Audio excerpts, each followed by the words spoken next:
Hello and welcome everybody to another Giant Slayer Fight Night Legends presented by Wisdom. I'm Casanova, joined by the Blevins. We're back, baby. We're getting ready to jump in some action. So, Blev, how you feeling? What do you mean we're back? We were here last week. That's true. We were here last week. We That's were right. definitely Yeah. here, and it was Yeah. definitely us, It was us. not Jay Doza and Boulevard Who? dressed up as us. It No. was us. Couldn't be. Confirmed. Definitely was us. It is us, and we know how to do this show. So let's go ahead and do the format, Blev. Why don't you break it down for everybody at home? Absolutely. Same old format, same great time. Double elim with 8 invited players. Every single match is going to be a best of 3. Players bringing 2 decks with no region overlap. Of course, to win, players need to win with both of their decks. And by winning enough matches tonight, they will be getting their share of that sweet $200 prize pool. And Casa, we've got a pretty great lineup this week of some awesome players that are going to be playing tonight. Yeah, we got an awesome lineup yet again. We got Munda going up against Maitri. We got Cameron Hanzo against Floppy Mudkip. Neamor versus Tomasamo. And Chelo versus Aikado.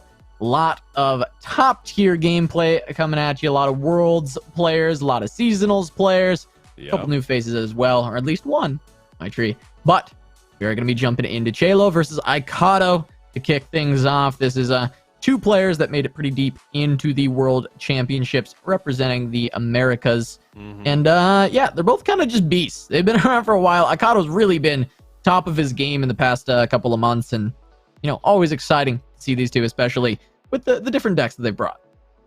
Yeah, it's really great. You know, Aikado kind of came not out of nowhere, but, you know, I think it's nice to see the players that aren't necessarily the biggest names in the world really start to perform over time and really build up to become, you know, household names. I mean, we saw it with What Am I, you know, many months ago. We saw it with Majin Bay many months ago, where, you know, Majin Bay, I remember that name from the ladder. All of a sudden they get a fight night invite, they win a seasonal, they start doing well, and all of a sudden things pop off, and it's really great to see that sort of ascension. And I think Aikado, I mean, really has already proven himself, but we can see that ascension still. He's on a similar track, you know. He's continuing to move. We'll see if he picks up like a full seasonal win in the next few months, or just any of the other huge tournaments. But he's already, you know, proven himself top 4s in seasonals. He's made a top 8 of Worlds. I mean, he's just doing a fantastic job. And here he is once again. And Chelo, of course, his opponent, an incredibly strong player as well. So that's going to be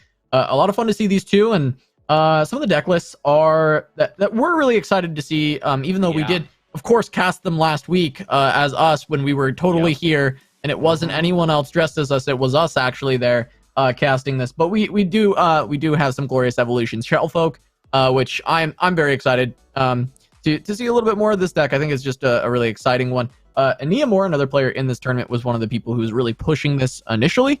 And now it's kind of picked up a lot of steam, but a lot of players are recognizing that Shellfolk is just kind of an insane card, and you can find a lot of different ways to play it. Well, it's really cool to see almost like the toe dipping in. Like, okay, you see Shellfolk.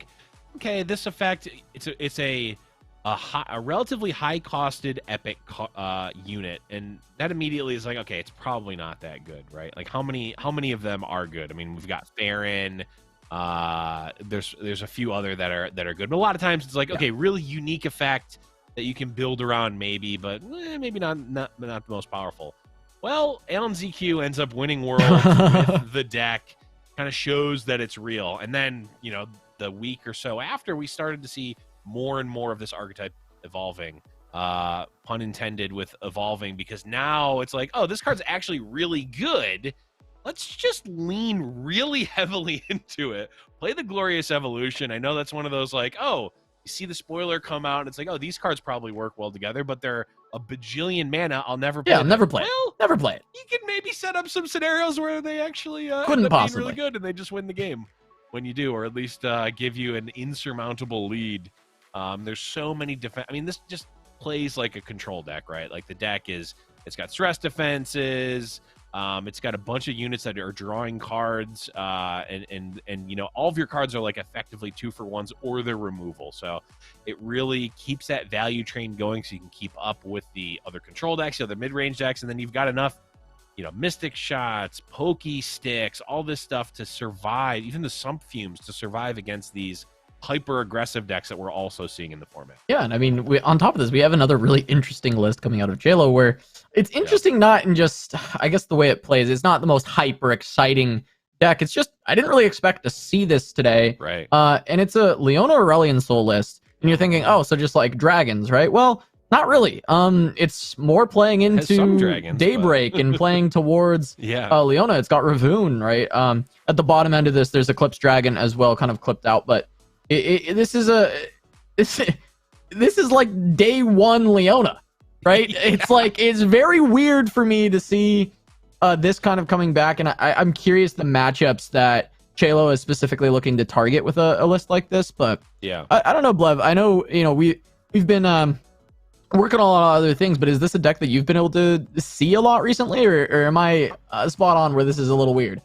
No, I've seen it pop up here and there as a tournament choice. I haven't really seen it on ladder or at the top of ladder or having played against it at all.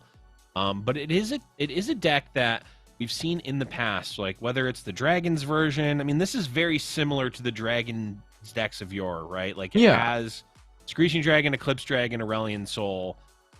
You don't really need too much more Dragon synergy for this to be good, and it's just a solid, beefy mid-range deck. It's got 3 Solari Sunforger and the Radiant Guardian, as well as, like you said, the Ravoon, the Screeching Dragon, and the Eclipse Dragon. It's got a very good, like, mid to top end, and with a bunch of fight spells as well. It's in a pretty good spot against these lower to the ground decks. Yeah, I mean, Chelo just completely playing for a mid-range game plan in this this tournament today. He's playing Gangplank Sejuani is the other deck. You can see that on screen now. Going up against the Shellfolk. But yeah, it is interesting to see Chelo just going back to mid-range. This is something, I mean, we've seen him do in the past, but also you could see on his player card, like aggro is life. Like Chelo does tend to lean towards aggro when he can. And this time it seems like, hey, maybe thinking there's going to be a little bit more aggro, or just feeling like aggro is not good enough and he just needs bigger things to play to the board. And he's liking this mid-range strategy, and keeping Gangplank Sedge alive. It's something that kind of disappeared for a little bit, kind of out of nowhere. A lot of us were thinking it was a little weird that the representation was so low on it, but it didn't perform that well at Worlds. And then, we've had a seasonal since then. We've had some more other changes, right? And making its way back, it seems like. Yeah, I think especially in the Fight Night format, if you're not really dead set on specific decks, a mid-range medley is a good way to go, right? Like you don't have that ability to ban out a bad matchup, so play a deck that doesn't really have too many bad matchups in a mid-range deck. It can kind of play faster, it can play slower, whatever you need it to do. It's got tools to do that. And I think that's why we're starting to see, in a format that's maybe not necessarily like heavily defined by one or two decks, we're seeing these mid-range decks really start to pop up, and there's a whole variety of flavors of mid-range decks that you can play right now. Yeah, and I mean, and Chelo maybe hoping for a more aggressive start against something like Shellfolk, but also you can get to that mid-game and just try and win with your big bombs like the Sejuani and the Gangplank and the Dreadway. And we have a good start for the champions, right? We have a turn 1 Crackshot Corsair that's going to give you a Plunder Trigger. Your turn 2, you've got the Warding Shot, and you even get to make use of it with Jagged Butcher. And now you go into turn 3 with an attack token, and you can pretty much guarantee that you're going to get the trigger here. You could attack first, or because this deck doesn't run a lot of low-to-the-ground units, it just has like Conchologist, Sloping Telescope, Otterpuss. It's not a ton. It's a few blockers, but you could just lead Make It Rain. And then look for your attack from there, hoping that maybe Ikato does not have another low-to-the-ground blocker. It would allow you to push a lot more damage, whereas if you come in with the Jagged Butcher, it gets chump blocked, and then I guess your turn is still play Make It Rain into the Black Market Merchant. I really like just jam this Make It Rain and see where it goes, right? Like, maybe Ikato has no play, and then you just play BMM, and then you go in for a lot more. Maybe Ikato does have a play, and then you play BMM anyway, and you still look for some kind of similar outcome, but you're probably dealing one minimum, and the upside is that you can potentially deal 3 to 5 more. Yeah, I really like this play. Unless Chelo had a read that the Make It Rain was very necessary to the overall game plan. I think this turn kind of plays itself out. Yeah. Like you said, if the open attack happens, it's just going to be a chump block. And then if the play is to just play Make It Rain after that, then you might as well just play it before, unless you like think that Aikado is really in a position to like play out a Poro cannon and both Poros like post combat for some reason. Then you could get slightly more value out of it, but nah, I'm not feeling it. Yeah, and like he could have, sure, but you know, the odds of that are a lot lower. Like, yeah, we see a Poro cannon in his hand, but is he really gonna go Poro cannon, double Poro? Probably not. You know, more likely he's gonna run into an Autopus. Trinket trade was something I didn't mention when talking about the low to the ground things that this deck can play. Trinket trade does mean that you're actually kind of running 6 Otterpie. So you'll be able to actually normally find those for the jump blocks, but this still gets an additional 2 damage in, right? You're getting the BMM down. You're going to be able to get more. You get stress defense stolen, which might be very relevant because there are removal spells like Mystic Shot and Thermo Beam, and if you just use that to save a GP or save a Sejuani that has been damaged earlier on, that's pretty massive. Yeah, or to reduce a giant Vi, or which might be happening as hey, there we go. Right, you know. She does keep tough, I'm pretty sure, right? So yeah, keyword she would keep. So realistically, I think JLo says okay. He's got he lets this trade happen. He gets some damage in, and then he's like, okay, well now I've got Sejuani into Dreadway into another Gangplank. So he's still getting all that damage in. It's all very good. He's still got a big advantage on the board. Yeah, it's only 5 damage, but Aikado's at 10. So 5 is pretty good. Yeah, especially with that Dreadway being able to, you know, effectively be representing a lot of damage. Yeah, this Make It Rain's huge as well because JLo is essentially ensured that he is going to level Sejuani on this turn if he wants to. Yep. We're going to get a little bit of extra value. Yeah. Time to start pranking. Well, almost time to start pranking. Right. I imagine we're probably making it rain here. Although I guess I think we probably want to make it rain here. We want to make it rain here if we want to make it rain on this turn, which, like you said, leveling up Sejuani, I think we do. Just because we know the pranks are coming. There's multiple. Well, Chilla doesn't know that the Otterpuss duo is in hand,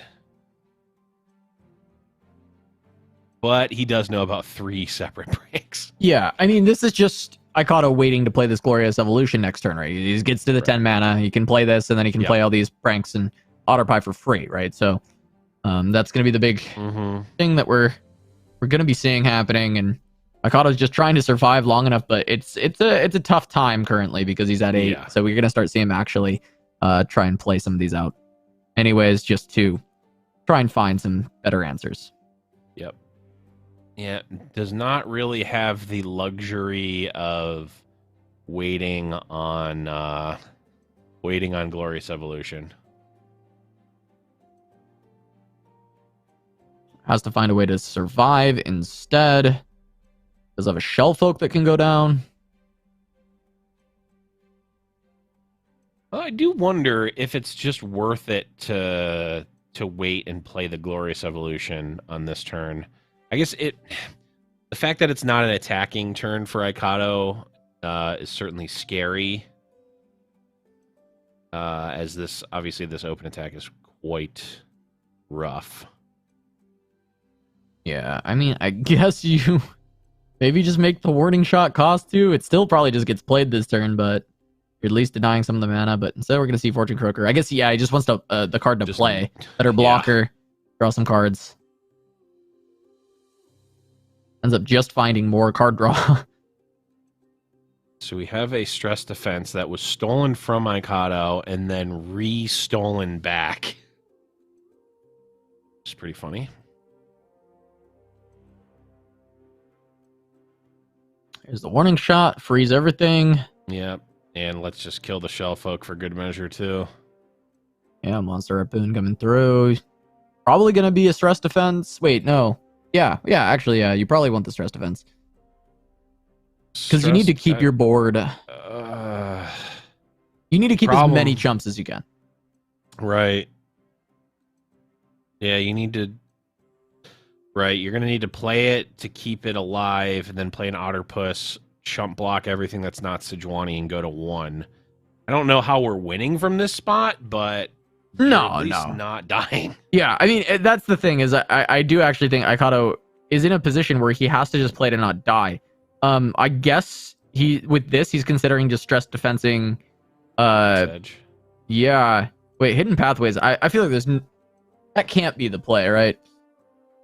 So you just look to stress defense on Sedge. Okay. Block another. I guess maybe we're using 2 stress defenses to stop damage here. I guess maybe you don't quite have to. You can just do the 1, take 3, go to 4.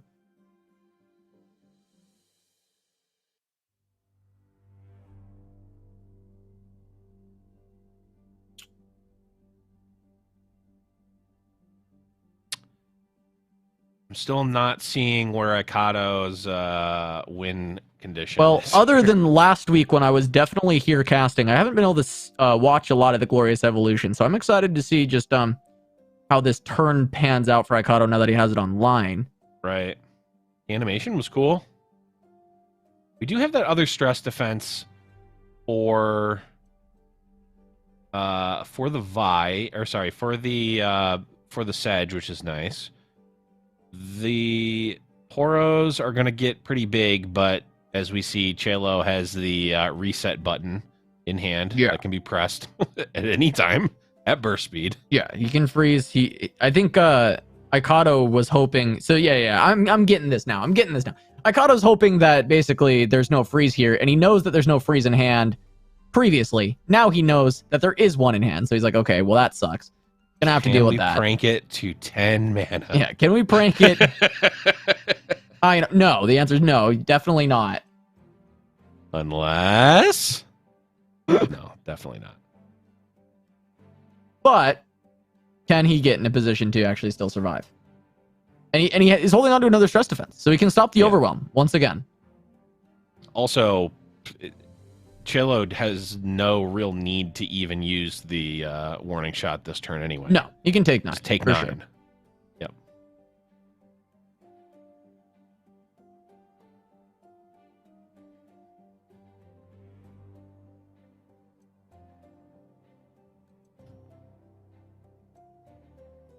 Yeah, I do really like this this plan in general, because you don't really yes, it's very expensive.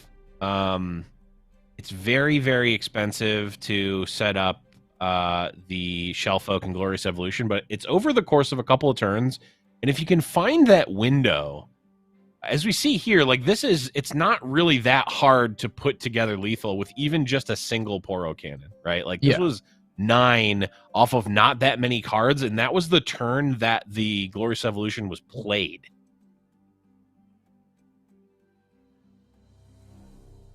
Yeah, I mean, I think at this point, though, we are looking at least taking 1 from the Sedge. Yep. Which will be increased to 2. Right. And then 2 from warning shot. And you know the warning shot's there, lethal. so... Right. I think Ikato cannot survive here. But... Not looking like it. This was just 1 turn off, really, from Ikato being able to swing this. Completely turn it around. Pokestick, that's only dealing 1. Just need a little bit more than that. Might have needed to try and prank that Dreadway. This will kill the Dreadway. Oh, although, but you can just warning shot now. Chelo has to use it now. Yeah. But if they miss it, it's not necessarily the most obvious thing to do. Although we see it being hovered and played. Okay. Yep. Ikato playing to the out. I mean, there was a chance that Chelo misses that. It's not like the most... also the Dreadway doesn't die because... because of the freeze, yeah, but... Right. Just it really was just a turn away, right? It was a turn away from being Ikado's win. And so Chelo being able to piece that together, find the damage on each turn. Through with a leveled sedge. He knew all the cards in hand. Close. He knew all the cards in hand. It would have to be a top deck from Chelo to stop it. That's true. Which he did keep ripping those off the top, but you know he had to find something at that point because Ikado was just one turn away from winning. And if he'd been able to keep the shelf focus well, that could have been massive, right? But there was a little too much pressure, having to commit more blocks than you actually want to, and Chelo was able to find the win. So, GP Sedge finding the victory over this Glorious Evolution Shell Folk variation, and now we're gonna see it once again. Vi in the opening hand alongside like most of the combo. So Ikado looking good already. Just needs to find a Shell Folk and set things up over the course of this game, but realistically already having almost every single piece that you need for this combo. I will say I think Ikado is should be pretty favored in this matchup unless Chelo is able to be very aggressive, which of course we see a turn 1 3/3 immediately happen. Just the macro game plan that Ikado is putting forth, the combo as we say, is just so much. It just doesn't care about the sort of mid-game plan of Chelo, right? It's like you're just playing big units. Okay, they don't even have overwhelm. It's like block with otter pusses forever, right? Like you never. Yeah, and there's Glorious Evolution. Like Ikado's here, right? The Shell Folk is something he's gonna want, but actually Glorious Evolution can win without your Shell Folk. It's just a very big, strong value generator in the mid game. And it makes your GEs way stronger too, right? Like it is insane. I'm not undervaluing it. It's just you can win without it. GE does do enough. Yeah, it sets you up so well, and it just makes Poro Cannon itself just an insanely strong card. We're still a couple of turns away from it, though, and Chelo is going to be able to, starting next turn, really start bringing the beats. I'm almost wondering if Chelo wanted to just play the 5/4 there.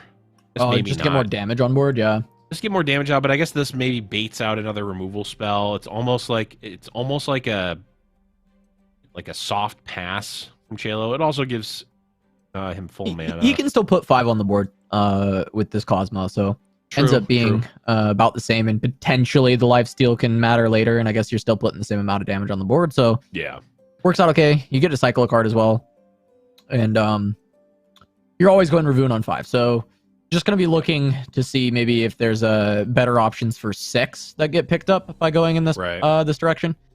Just trying to smooth out this curve the best way that Chelo can. He's basically just playing like old Demacia, right? It's like I just want to curve out with these big units and try and slam them in. Well, it is actually pretty reminiscent of the deck in a lot of ways. It's just playing units that have keyword buff, right? Like we're seeing a lot of stats, which is great. The lifesteal is particularly good in a meta where there's Ping City and Poppy Noxus and all Bandle Pirates, etc. Like you want those effects, but against this deck, Ikado just doesn't care. He's going to do 20 in one turn. Yeah, but once again, Ikado's like on the back foot, right? He's already down to 9. He's on this trade. He's losing his board again, right? This Hush is actually really brutal if Chelo decides to expend it here, because this is just going to open up that he's got a wide board. The Hush gets played. He can still play a 4-drop. So now we can actually have that come down as just a 5/4, right? And this is going to be brutal. How does Ikado stop this next attack token? I mean, he can play Shell Folk here. That's, it's something, I guess. It's a big blocker. But I think this is probably just going to be Chelo, like, winning this game. I mean, Shell Folk maybe just not having a good enough time dealing with big units. Maybe this mid-range strategy from Chelo is just very tough on the Shell Folk list because of the fact that, hey, I don't have the tools to deal with your big units that are coming down onto the board, and you get wide and you kill me on 6 or 7 with these wide boards, and I don't have time for my setup. I need to make it to turn 7. to play Glorious Evolution. Yeah, it's tough. I think this is a matchup where I don't think Akato is necessarily familiar, not unfamiliar, but like probably hasn't played a ton of this specific matchup. Because it's just like, I think conceptually it should be a good matchup, but when your opponent gets to just, kind of go wide and it's like, oh, they played a bunch of 1-drops and 2-drops. Well, that's not necessarily the plan that you're expecting when it's like, kind of a tall Demacia deck. But I think this still is not necessarily over, right? We can survive this open attack, maybe. Or actually, I guess we don't. Well, we can still kill a unit, but yeah, I mean, gonna have to just slam 7. His jury rig that gives another block, but just gonna go auto buzz. Nice. That's fine. You just get one for free.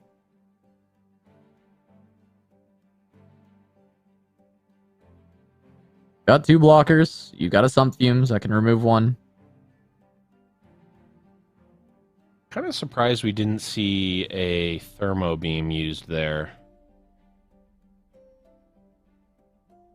I don't know if it's going to get better than killing a 3/2. There's like, the problem is not its ability to kill a unit. It's, can you find a time that it's not devastating to use all of your mana? And I feel like, using the 2 left over there was at least an all right spot to use it. Trying to find Akato's way out of this pickle, right? I'm just looking at this hand. I'm like, okay, how do we fix this? I mean, Stress Defense is not a bad pickup now. Mystic Shot does let you kind of clean up these, 2 health units on the side, but we're gonna see the Stress Defense. Potentially just trying to keep the Shell Folk alive, right? There we go. Okay. You want to set up for the future turns, right? Right. So we still have technically 2 more mana to use this turn if we want. Looks like Akato is just going to bank here. I mean, we're setting up combo. It's 20-4. Yeah. The Stress Defense was actually quite big here because the Glorious Evolution itself is obviously okay, but with the Shell Folk, like, this is potentially just threatening lethal. Yeah, I think he kills with the Poro Cannon. He's got 2 pranks here. He's got another Autobus. That's gonna be additional pranks. I think he just kills. Well, I mean, we'll see. There's not any way to block the Poros in Chayla's hand. Chat's saying it's not even close. So I mean, I haven't seen this go off. So let's other than last week when we saw it happen, for sure. Yeah, while we were totally here casting. I mean, we were here, but I mean, let's be honest. I completely forgot what happened even earlier today. It's fun to see this. It's fun to see this. So, Poro Cannon comes out after the GE. Is it plenty of 0 cost here? And everything buffs everything up by 1 each time it comes down. Mm-hmm.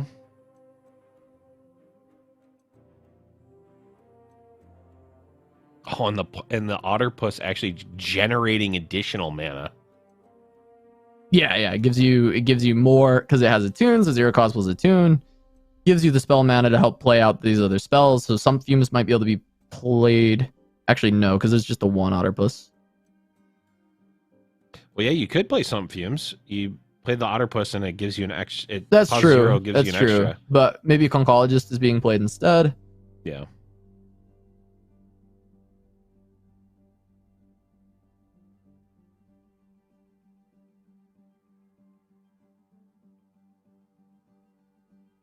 Let's see. We've got 1, 2 more spells. 3. I don't know. Chat went from it's not even close to probably has lethal. So confidence level going down. Oh, we're back to definite lethal. Okay. We're at 7. Each spell is +2. Swallow-ist is super confident that it's lethal. Okay. All right, chat. Type a 1 if you think it's lethal right now. Type a 2 if you're unsure. We need to get a definitive poll. Yeah. Well, okay. It seems like 2 people are saying that it's decent dependent on the conchologist, but I mean, there's a couple of 2s as well. We got a 2 from Croc. We got a 2 from Croc. I trust Croc over random chat. Yeah, chat saying over regardless though is an interesting call out, as well as even if it's not lethal, this board just generating the big board, they're saying is enough. You can actually go thermo there, right, and play another free card. Oh wait, this is also free because it yep.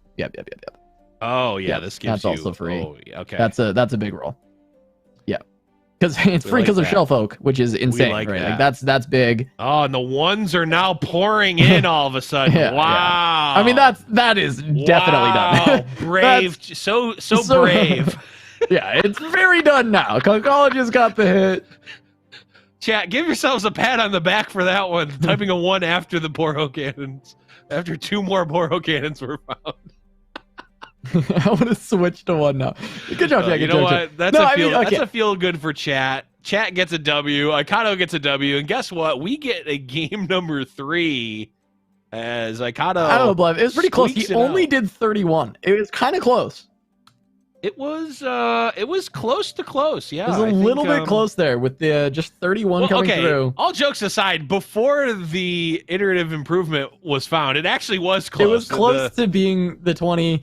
The point of this might be over anyway is still relevant, right? Because that board was pretty beefy. It was going to trade down all the way across. You're going to trade out. The other scary thing, though, was that was going to be a level Dorelian Soul, and that could have caused some shenanigans. So I know, like, there's the call out of like, oh, you know, it doesn't even matter because your board is big enough. But level Dorelian Soul can get you some pretty nutty hits that you can play for free. Yeah, it can get you. I mean, even just like stuns were good there if you had a fully wide board. You only had to deal 4, Crescent Strike. So. Right, Crescent Strike was probably good enough. So a little bit closer than it seemed at the end there. However, Conchologist has a lot of very good hits that can find the win, and Iterative just was the grossest one. So. Yep, Conchologist confirmed good card, chat. So if you were wondering, Conchologist is a good card. Go ahead and put it in your decks and play it on ladder. I think you'll be happy with it. Said literally everyone the second they saw that card. Yeah. Anyways, we're here. Icado playing the Sivir Demacia. Sivir Akshan Demacia. We actually saw a little bit of Akshan combo in EU earlier today. I was a little excited about that. Everyone was like, oh man, LoR is dead because this deck exists, and then it literally never saw play after DreamHack with Shodox. Like literally never saw a single game played after that event, and nothing changed about it. Until this week. That's true. My brain thought that they nerfed it to the ground because it disappeared. I think that there was like a Mandela effect where everyone thinks that deck got nerfed, but literally nothing changed. Did it actually not get nerfed at all? There's just no change. So. That's crazy. Not to the taking game actions deck. Yeah. Like, that's the Croc says they did nerf it.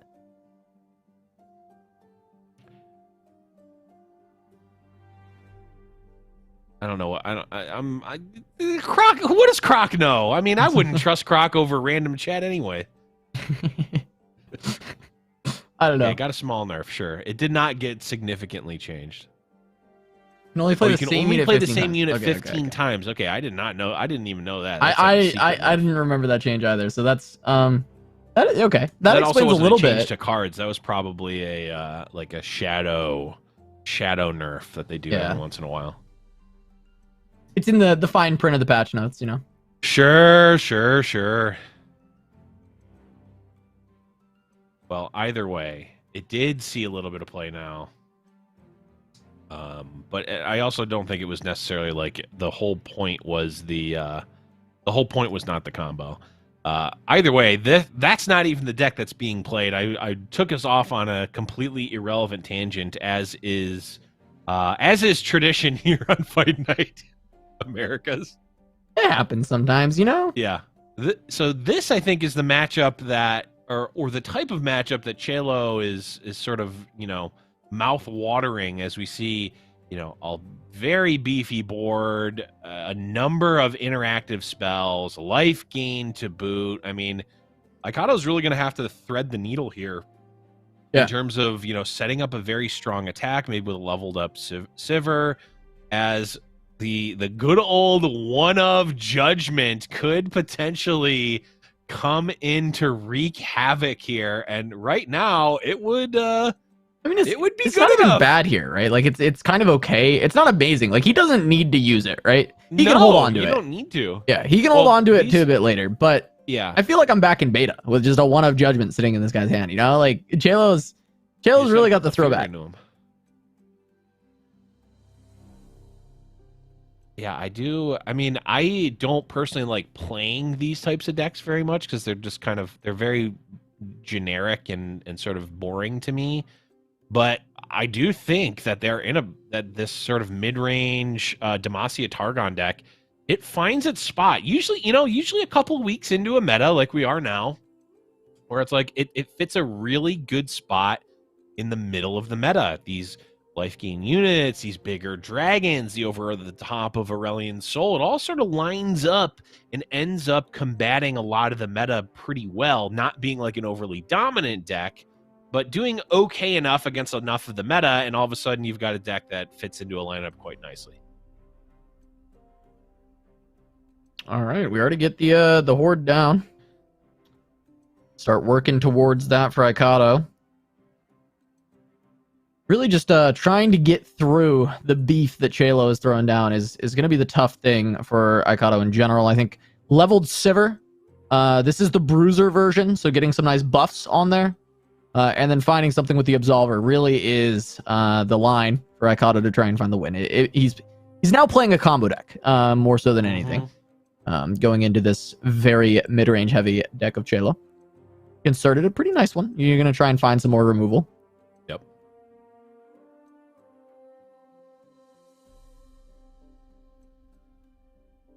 Inserted, always a great one to have with the Radiant Guardian. Be seeing just... could potentially just be seeing the Waking Sands as a blocker, which is always a very strong.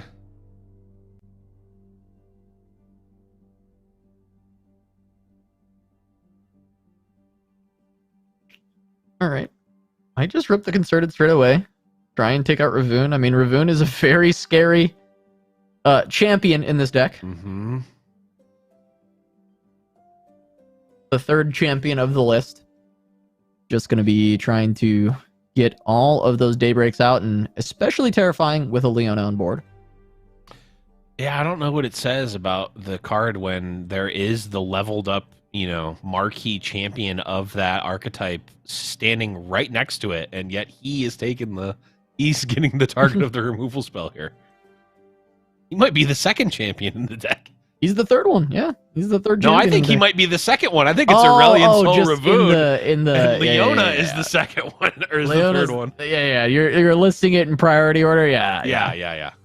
No, Ravoon's up there. Ravoon's been good, like good card for a long time. It's just a problem of the support has never felt amazing, right? It's never felt like the Daybreak payoff was good enough. But Chelo saying, hey, you know, I do think it is good enough in this meta because it hasn't changed. It's not different than it used to be, but just feeling like in this meta it actually works out. I mean, I experimented with it a lot because I was trying out some Yasuo stuff very early. This is like Targon launch.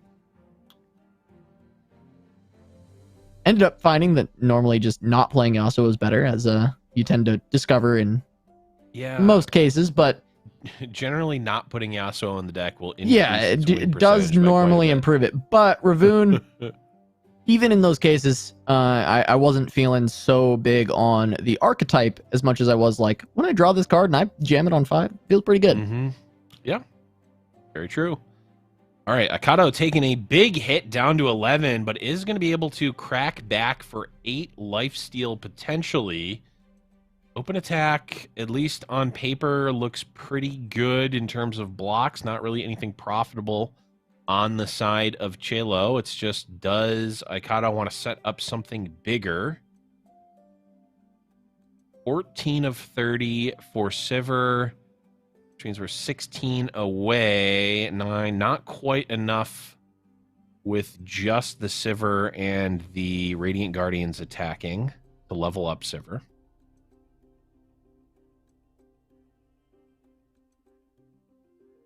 At least the Radiant Guardians are keeping Aikado relatively healthy. We see him at 9, but these are going to be able to heal him up an additional 8. Brings him up to 17 effectively. He's got some combat tricks available as well to stop any shenanigans. Yep. Just trying to work towards the Sivir level up like you talked about and potentially set up for that big play with the Bruiser, with the Absolver. Get those keywords through. Maybe try and time it with a Horde pop as well. Maybe try and get some more damage through that way. Yep. This is the, I guess the punish for not open attacking is that every single Daybreak card is now going to be stopping something. Well, Rune's dead. Rune's dead. So just the first one. Oh, right. Only the first one. Okay. Just the first one. But that is why you had to kill the Ravun, right? Because if not, then yes, every single Daybreak after this is just going to be stopping one of your characters. And it's an absolute nightmare to have to play against Ravun Leona on board as a unit-centric deck. It's incredibly strong. The reason that I never felt it was good enough was because you just run to the point where I can only even play one Daybreak card a turn anyway. As like I'm at the point where it's like, unless I have stacked up some 1 and 2 drops in hand, I can't even get that many stuns off, and it doesn't end up working as well as you hope it will. But regardless, in a matchup like this, even getting that 1 stun and developing a unit is enough, right? And we could see the same thing out of this Eclipse Dragon, where it's like you get the 1 stun out, and that's enough value out of this Leona where she's worth it as the 4 mana 4/6 that she is currently. Absolutely. And now I'm wondering what, I guess Akado's probably putting Chelo on Sharp Sight and maybe some other pump spells. Does that attack look like it was relatively free? Did not want to go for it. And now we're going to be double stunning, which I think will just stun the Sivir, right? The first one will pop the spell shield. The second will stun her. I haven't seen Leona in quite a while. I think that is proper. Yeah, that will be how that happens. Yeah, we get both on Sivir, stun her up. This is a huge board. Terrifying to play against, but Waking Sand's gonna be good. Nice just blocker to be able to put up. Yep, and we're still at 14 of 30 for Sivir. Still holding on to this riposte as well. Yep. So the block's not looking nearly as bad as you would expect off of that play. Right. Yeah, and the lifesteal on Chelo's side is irrelevant at this point, obviously still being at 20, so you don't even need to worry about that on the side of Akado.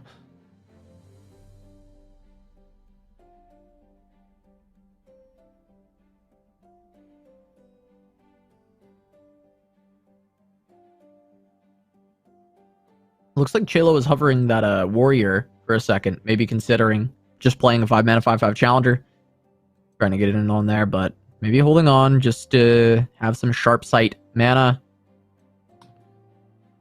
Yeah, this attack is the choice here is interesting for Chelo because obviously attacking with just 1 unit does nothing. It gets blocked by the Waking Sands for free. Attacking with 2 units all of a sudden forces a chump block out of a 2/1. Or technically you could just take 7, I guess, if you really wanted to from Akado, though that puts you dead to Sharp Sight, so probably not going to happen. So Chelo realizing that these attacks really don't make sense unless we're sending in more.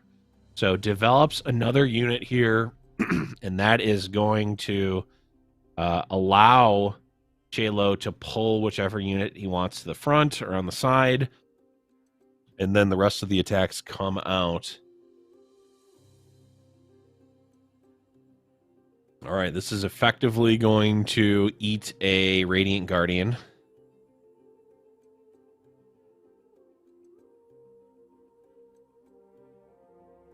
All right, so it's like, how do we play our combat tricks from Icado? I mean, it really is just riposte here and maybe take 7. I mean, this seems pretty okay.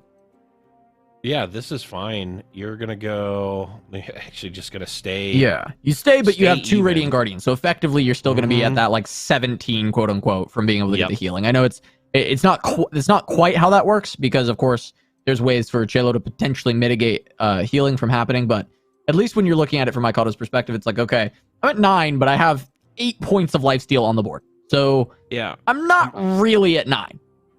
I wonder. I guess Icado probably wants to play around another Leona being in hand and just wants to leave the Leona alive, I guess. Maybe? I don't know. That feels like I would rather kill the Leona than the Sunforger here, but maybe not. Ooh, okay. It feels so weird to play a rally on a turn that your opponent just played a massive buff that reads for this turn. So I right. This well, is also a turn where Sivir is stunned. Yeah. This is I don't know how I feel about this one. Well, I think what this is doing is this will, I think, level up Sivir. Okay. But my guess. For Chelo, your opponent is tapped out. You have a single combat and a 6 attack Leona. Now, yes, Icado gets to heal 7 from that, but he's healing 7 regardless because he's swinging in. So it almost feels like that's a good time to cash in your Leona and your single combat, but maybe I'm wrong. Maybe you need to hold on to that for Sivir, right? Like, you need to deal with this Sivir. Maybe even you should be utilizing a single combat on this turn to kill off this this first Sivir, because there's no spell shield. Unless you're thinking you want it to stay alive because it doesn't have a spell shield, and therefore you can stop it with stuns from your Leona. Maybe that's also part of the thought. There's a lot of levels here. Well, I'm just wondering what... Okay. This makes sense. Okay, so this stop actually... healing, kill the Sivir.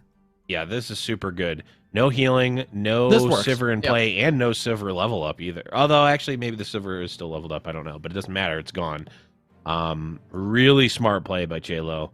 But we're kind of at relative parity on board right now, right? Like, Chelo is actually not very strong on board. Icado sort of has the longer game inevitability with the Akshan and the landmark in play. Could potentially get some really strong stuff going if and when that Akshan levels up, or when the treasure pops, which could happen right now.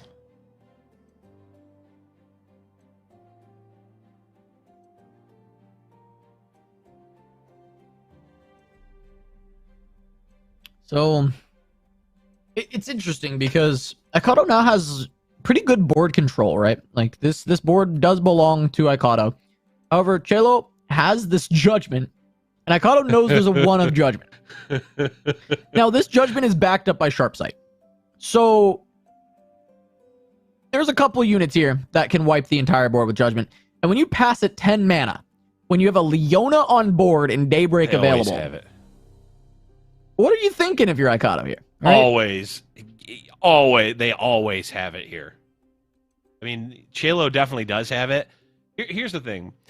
Chelo is definitely representing it. It's now Icado has to think, okay, if they have it, how bad is it, and when can I play around it? Because Chelo is now demonstrating that he is willing and able to represent it. So Icado has to think, okay, when am I ever going to be able to play around it? This feels like there's no world that that's the right target, though, right?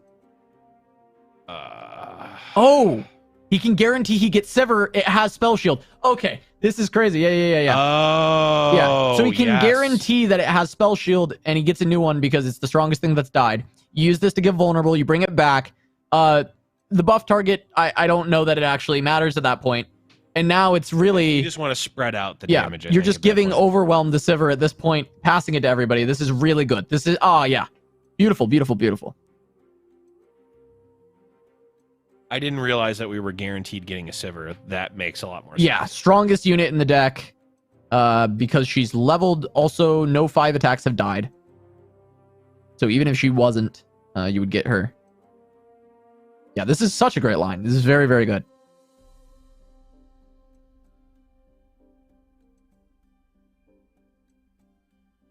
Judgment does nothing at this point.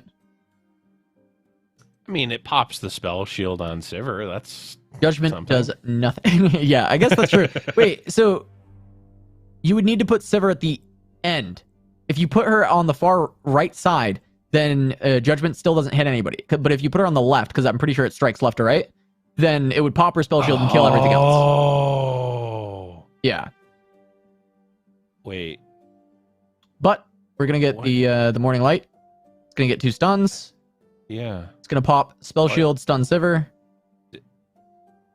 Oh, okay. I see why the hover didn't show Sivir getting stunned, because it just showed those getting put on the stack, right? Because it does like 2. It's a weird like 2 instances, like 2 separate instances. This but is such now, a back and forth Judgment, game. It's super cool. Yeah. Judgment mana not up. Yeah. But the important thing is if Chelo survives, which I think he absolutely does with these 3 blocks and the lifesteal, then he now can represent Judgment and the spell shield's gone, right? So pull. Got 9. Yeah, I mean we're definitely. Yeah, he certainly lives. It's not. Yeah. There's not really any concern on whether or not he's living.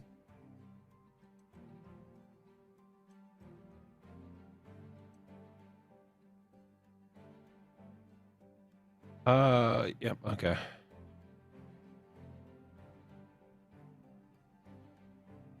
Yeah, and I think this is all. So there was another level to this, Blev. There's another level to this. Okay. Because Ikado's play was gorgeous, right? Really cool play. But if he buffed one of the larger units first, then when he pulls Sivir back and goes for the attack, he dodges out on Leona stuns. Because it stuns the strongest. Oh, could he? So, and he could have played one in response, but he would have still lost Spell Shield. It would still be a better attack, right? Because the Sivir gets to come through. But he still would have lost the Spell Shield. However, if he had done it in the other way, he could have buffed 2 things and still gone through with the Sivir. Now, that wouldn't matter as much, but in general, he could have still protected the Spell Shield and then had that for a future turn because he's worried about Judgment. And that's, I just think that's a, you know, because Ikado was like, this play is gorgeous. Yeah. But there was even another step that could have been even better. This is actually a crazy game. I find Spell Shield anyway. All of a sudden, Sivir. Spell Shield anyway. All right. Well, find Spell Shield, though, it almost is not super relevant because it's almost certainly going to get popped. Daybreak coming out again. Could Shapestone. Deny it. Still pops the Spell Shield, though. No, I guess it doesn't. It'll only do one. Yeah, put it on something else. Yeah, it'll only do 1. Yep. I think he sees it now. He's like, okay, I need this Spell Shield. Yeah, but... I know, you don't want to block with Sivir either, but I think you have enough HP. Well, Sivir doesn't have a choice. Sivir's going to get pulled, right? She is dying. So now there's no point in buffing it, right? Because she's dead anyway. If she did, at least you now get the stun somewhere else. Yeah, this is really tough. Right. Sivir, I think honestly, this popping the Spell Shield's probably the best outcome for this. Yeah, Mikado sees the same thing here. Now we're playing Vanguard Sergeant, which now kind of forces the issue for Chelo to attack, because if another if priority gets passed back to Ikado before the attack, I think that +3/+3 is going to just come out defensively.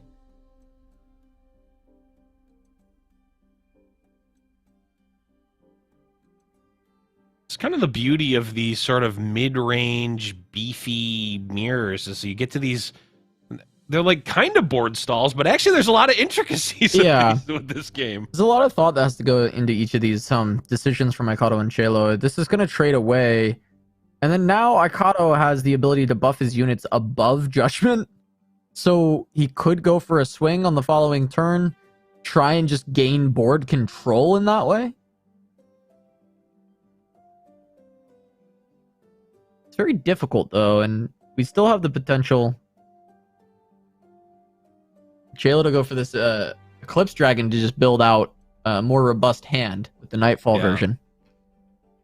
I feel like every turn of this game for the past like 4 or 5 turns has been like a brain melter on both sides almost. All right. Yeah, so there it is. Just more options. More options. These are good hits too. These are just big units, right? These are just things that are difficult for Ikato to ever deal with. Keyword beef. Oh, and Aurelion Soul for good measure. All right. Ikato going to take the opportunity to clean up the board a bit. Okay. As his hand not doing him very many favors here.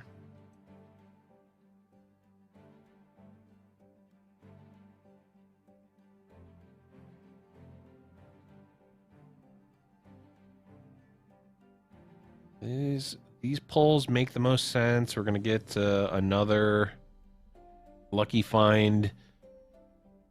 Maybe be able to pump up something here, but it like as we can see, the hand from Chelo is just so good. This is going to clean up 2 units. Ikato opting to save the Bruiser. Just trying to buff this Bruiser up, but I mean, yeah, quick attack so it can attack at least, but then, it's still going to die to a Judgment eventually. Challenger gives you target selection, but there's not enough HP to actually get value out of that. So yeah, quick attack seems like the best option. The highest upside. +2 is basically like playing around sharp sight if you need to trade with the 7/7. Oh, we've already seen, I think, at least 2 sharp sights, if not the full 3. Yeah, I think that Eclipse Dragon was kind of the nail in the coffin for this matchup, though, because just the value that it generated at this point. Ikato had some ways to start to win on board with this Fort Demacia, potentially, but now there's just so much refill from Chelo that even in that event, there just is no longer enough. And we even see the Aurelion Soul for Chelo. That's, I mean... You're not going to be able to beat that value engine, right? Just pull in big Celestials every single turn and no way to actually remove it. Yeah, the timings for these decks are, you can be kind of aggressive on the side of Chelo in the early game, but not really against this deck. And then Ikato sort of has this mid-game on lock with the Sivir and Akshan, but if that plan gets stopped, like we've seen it, now, the end game is all Chelo. It's Aurelion Soul. It's everything that has the word Celestial on it all, right? Like, it is just the end game is Chelo's almost certainly, unless Ikato can, piece together a really crazy Sivir turn, which we saw him try, but unfortunately was not able to get there. And now it's going to need to be a miracle for Ikato to even survive. Well, we've seen miracles from Hordes in the past. I'm trying to think if there's a way that can bring Ikato back in. Maybe some kind of overwhelm turn after pulling your Sivir back with the Horde, giving everything vulnerable on the other side, and finding an Absolver, right, to give overwhelm, and then you get to choose your target, so you pull the weakest things and maybe just push through. That seems like the victory line for Ikato. I don't know if the math lines up, but it at least seems like the way it would have to happen.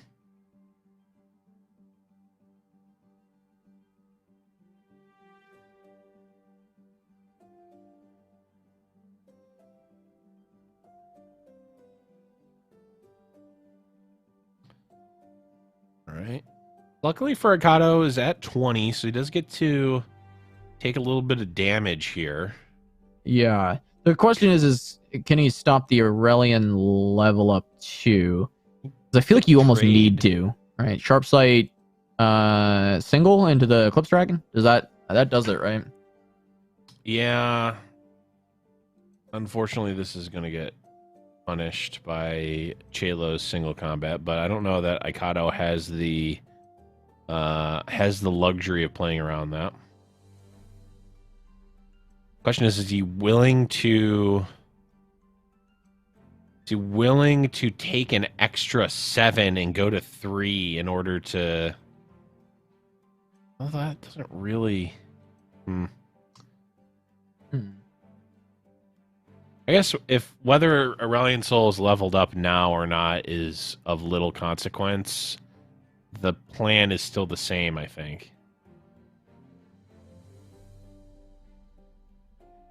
I don't know. Eh?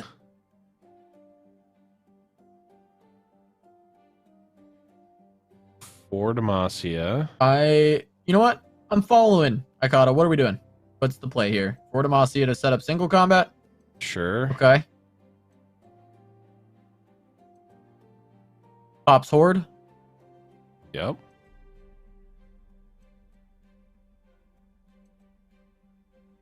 Here's another single, but...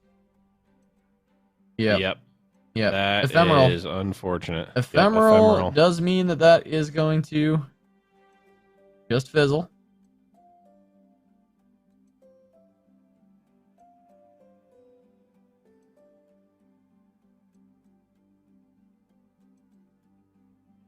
Now Aikado is deciding does he want the Warlord's Horde now, or does he want it next turn?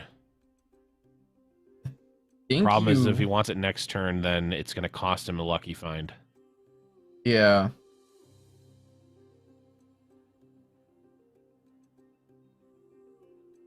I mean, I guess he wanted to bring Sivir back and give her a keyword. That was the idea here.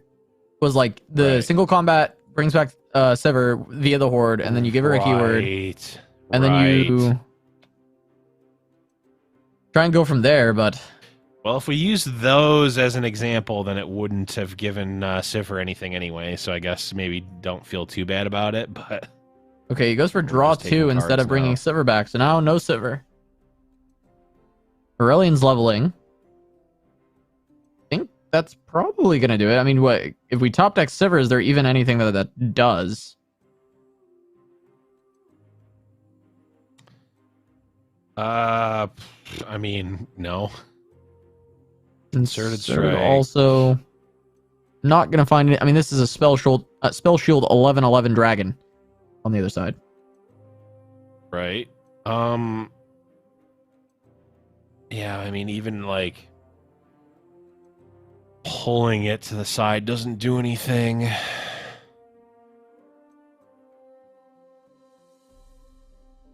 You get to attack with the Bruiser, I guess. But how about another large unit?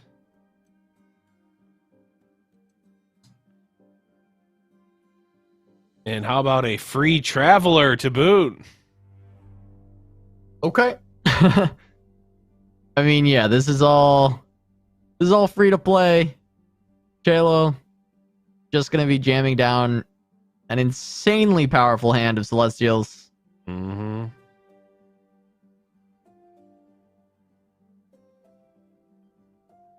Challenger's interesting. You can now kill the Eclipse Dragon. Yeah.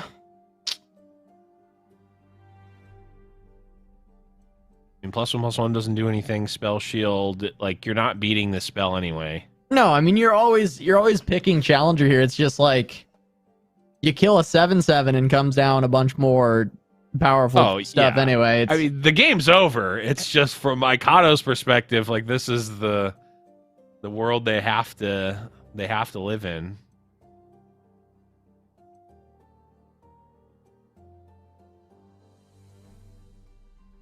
Yeah, there's really not even any other attacks. Just pull 7/7. Could even just see Judgment. Could just we see really the 1 could. for 1 Judgment. Just because he wants to looks play like it, we're going to. Yeah. the expensive, worst concerted strike. Yep, that's going to be enough. All right. All right. That All might be right. the weakest judgment that's ever caused a concession, but it was correct, right? It just needed to be anything. Hey. Kato concedes to anything, and that was anything there. The judgment to concede combo still going strong, even when it is just killing one unit. It is a classic, but that is going to be Chelo taking a 2-1 in round 1 against Ikato. Going to be moving on to the winners semi-final, where he will take on Iniamor. But I think, you know, this was a cool matchup to see in general, because this is an interesting constructed lineup from Chelo, where he's just playing two of these big, beefy mid-range decks, and it worked out going up against the more combo-oriented style that Ikato was running, even considering Sivaruk Sean to be a little bit more of a combo deck when you look at it in this kind of matchup, right? It's more of a combo deck in this instance. And so, yeah, just these combo lists not being able to deal with just the beef that Chelo is putting down, being able to pick up those wins. It was pretty cool to watch. Yeah, at the end of the day, you don't necessarily need to be doing anything crazy. It's like, yeah, just play big units. It's the Demacia way. It's the Dragon's way. You love to see it. But I also love to see how the rest of the tournament was progressing there. We see Maitri taking down Jay Tamunda. That is not a feat that we normally see. Jay Tamunda usually making it to, at least a winner's finals almost always. Floppy Mudkip making the triumphant return here, taking down Cameron Hanzo. Iniamor winning 2-1 over Thomas Samo, and of course Chelo we just saw win 2-1 versus Ikato. You know, Ikato probably, he heard that Cameron lost. He's like, oh, I gotta lose. I gotta set up the beat Cameron to win tournament run that Ikato is accustomed to. He does get a buff by playing against Cameron in the tournament, so had to make sure he dropped down. But, you know, in all seriousness, maybe it's a chance for Cameron to actually get that win back, because he's had a rough record against Ikato in tournaments so far. Either way, though, we've got plenty more Fight Night to come, Blevins, but we do have to take a short break. When we return, winners semifinal of Fight Night Legends. Don't go anywhere.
Welcome back to Giant Slayer's Fight Night Legends presented by Wisdom. I'm your host, Casanova, joined by Blevins. We're going to be jumping into the winners semifinal in just a moment. We're going to be checking out iTree versus Floppy Mudkip for this round, Blev. Very exciting matchup. Yeah, this is an interesting one. Mudkip, of course, is known by many Fight Night players and Fight Night fans, as well as folks who keep in touch with the seasonal, as we've seen him multiple times there, or at least once. I don't remember. But definitely a top player for sure. Known for playing, you know, the best deck, in air quotes, which I think he's certainly one of his decks he brought, I would consider one of the best decks in the Zed Poppy sort of rally deck. But this Teemo Sejuani deck, this one is... it's spicy. A little spicy. I mean, this is not the traditional build because it is Teemo Sejuani, but Teemo not representing PNZ in this deck, but is actually representing Bandle City here, Casa. Well, Blev, this is so that you can play the you can play a 3 champion deck by running Lecturing Yordle as well. True. Who is just incredibly powerful. This is going to be, you know, one of the best cards that we've seen coming out of the set, really bringing Pink City to the forefront during the World Championship, and also it's just continued to be one of the best cards in the game. And I think that in a Teemo Sejuani deck, yeah, why not? Let's do this. Like, let's run Lecturing Yordle.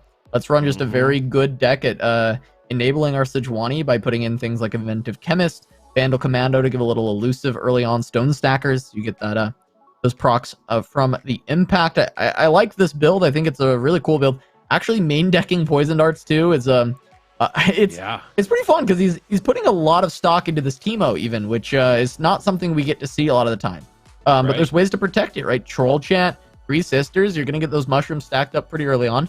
It's a cool build, and I like when we get to see a little bit more of this innovation. It already won in round 1, and I'm always excited when we get to cast Teemo. Casting Teemo is a lot of fun for us specifically, just because mushroom kills are really hype. They're really exciting. I know, you know, the players in the games are just stressed because they don't want to die to mushrooms. That's awful. But, you know, for us, we just get to count shrooms and laugh at the players, and it's great. It's true. We get to get pumped when the you know, the 4 mushroom draw happens.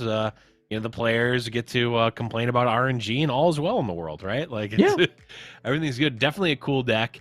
My tree also bringing, not necessarily the spiciest of decks, but does have the Thresh Viego deck that we saw a little bit of during seasonals, the last seasonal, at least during the Swiss rounds. And this is an interesting one, Thresh and Viego, as well as another 3-champion deck, Casa, because we have the Invasive Hydravine, which is just a spectacular win con, and even the cheeky 2-ofs in this case with the Syncopations, just like, protecting some units, maybe getting some cheeky damage in. I like this build a lot. Well, we actually saw Thresh Viego top 4 at the seasonal via Prodigy. However, that build was running Squid Mark. It was running some pretty crazy things. This is a more standard version of the Thresh Viego that we've seen a lot more out of players like Cameron Hanzo, who's also in this week. But it is going to be my tree piloting that. And we're going to get to see Teemo off rip from Floppy Mudkip. So this is going to be a lot of fun. We get Teemo, we get Stone Stackers. It's a good curve right out the gates. And Sejuani for the late game. Already looking pretty nice here for Floppy Mudkip. And yeah, there's a lot of lifesteal, and he's wanting to poke down his opponent with the pings and the mushrooms and the impact. But this game does have this deck does have legs as the game goes later as well. So even if the Fey Folk get some early healing value, I think this deck can still find that victory. Oh, certainly. I mean, Sejuani gives you a pretty straightforward win con, though. I don't know how much this deck necessarily lines up against the sort of go late game plan of the Thresh Viego, but we might be able to get something pretty strong in the mid game, or just might be able to get enough shrooms in the deck that it doesn't matter, though. My tree going to have a pretty juicy Vile Feast here to take out Teemo, but that is still going to be 3 damage coming through from the Stone Stackers. Yeah, still getting to push in for a bit. Could block with the Spider and just make it the 1 damage, but even in that case, Floppy Mudkip would be really happy with that result, and not even going to throw away the Spider there, because there's a better trade coming up on one of these next turns with either the Feeding Icon or with the Tasty Fey Folk or the Camivoran, right? There's plenty of different ways to block this in a better capacity and keep this Spider available to block to something else. Yeah, you're gonna have the same option later on. I guess the real punish is actually this Ice Quake, which could just clear the Spider and make it so it never got the chance to block anything. But you're gonna want to probably save that for the glimpse anyhow. All right. Mudkip deciding if he's going to go with Concologist or if he just wants to take the pass, bank the 3. His hand does have a 3-cost spell, plus he's got the Concologist that are going to generate spells, so spell mana is certainly not a problem for him. First pull, Trixie Tentacles. Opponent discards their lowest cost card. Was a funny one, but likely not the pick. Could see Vulnerable granted or Brittle Steel in general being good because he knows that there are plenty of 3 or less health units in this deck, right? Tasty Fey Folk, the Fading Icons, the Camivorans. Like, there's a lot of targets for this. Oh, yeah. It ends up being a solid choice. Brittle Steel on a Fey Folk is just really, really good. Camivoran also really, really good, now making it so this attack no longer looking very enticing. You could set something up with, maybe attacking with stone, throwing away a Stone Stackers and, playing the Ice Shard or maybe using the Brittle Steel, but it's a lot of resources just to deal with a 3/3, and I'm not... You could... If you want to push a lot of damage here, Blev, you could preempt this Ice Shard, right? You could play Ice Shard now, and then play another Stone Stackers, and then go in, right? And that's a good amount of damage that you're pretty confident you're going to push, right? Because my tree doesn't have a good response. Yeah. But instead, Mudkip just going to go in with everything and say, you know what, this damage is fine to wear on my units, and I'm still going to push the extra impact. Yeah. Wants to hold this Ice Shard for later. Yeah, doing the Ice Shard now does push a little bit of extra damage, but if you're Mudkip, I think you'd rather Ice Shard in response to a Glimpse to stop a Yeah. some card draw, or maybe push some damage where opponent is not necessarily thinking that there is going to be damage. I think this is fine for Mudkip. Like, you can get maybe you can eke a little bit more value out of the Ice Shard later on. You can get damage on an off turn as well with Ice Shard when you need it for just trying to level Sejuani or to proc her later on. Pokey Stick is a pickup that Mudkip can send to the face if he wants to work towards a quicker Sejuani level up, but that isn't necessarily as big of the win condition of this deck comparatively to the Sejuani Gangplank. It's not as paramount that you get it immediately, but you do want to get it quickly, so I wouldn't be shocked by seeing Pokey Stick to the face. However, you even mentioned it earlier about, trying to have ways to stop Glimpse Beyond, and Pokey Stick is a great way to do just that.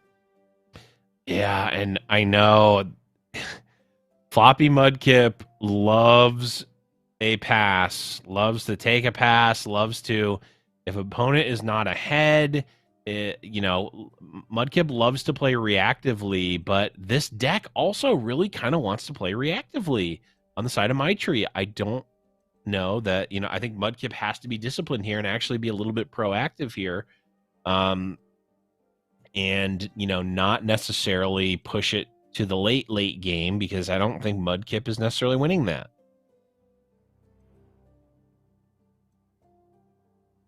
All right, Fading Icon, definitely a card that makes Mudkip wish you may have saved that, that Ice Shard, but nonetheless. Shared Spoils is interesting on this turn in particular. Because that will actually be able to work. We see Floppy just going to be taking a look at his what's been played, what's left in the deck. Yeah. Stress Defense is a, pretty good card in general, but is there a specific use case for it? And against Hydravines, against Viegos, it's pretty strong, but its value not necessarily being seen anytime soon. Yeah, it almost feels like the Shared Spoils is kind of the better one, right? Like, just let's draw a card. We've already plundered this turn. Right. Just draw a card. It'll have +1/+1. Like, this deck doesn't draw cards very well, other than I believe it's running Hidden Pathways. I'll just double check. Yeah, it should be. Yeah, it's of course running 3 copies, but just generating more value. You're against a control deck. You just need a lot of value. And I think this is a good way to just find a little bit more, find a unit. Don't even have to play it now necessarily, because you can be setting up a Sejuani turn 6. That's also going to be able to proc your plunder if you're wanting to bank the mana. And yeah, we are going to see Floppy just go ahead, at least start to go there. And this does even allow a Brittle Steel, which I think is probably what you wanted to be doing. So just Brittle Steel block onto the Fey Folk, try and kill that off. Yep. I definitely think we will be seeing this. This probably prompt a glimpse. Yep, and it can't be stopped, which is unfortunate for Floppy, but my tree going to be able to play around any pings and try and refill this hand. The hand looking not terrible, because he does have this stun from the Concussive Palm, and he's got the Hydravine ready to go, which is, the most important part of the deck. Yeah. I gotta say, super disciplined play on both sides here. I mean, my tree had a couple of other instances where the glimpse was castable, even in response to like an Ice Shard, but had the discipline to wait for a beefier unit in the Fey Folk, and a time where it is not possible for opponent to have double ping here to counter my glimpses, putting a lot of value on actually getting that draw 2 off, which I think is super, super important in this matchup.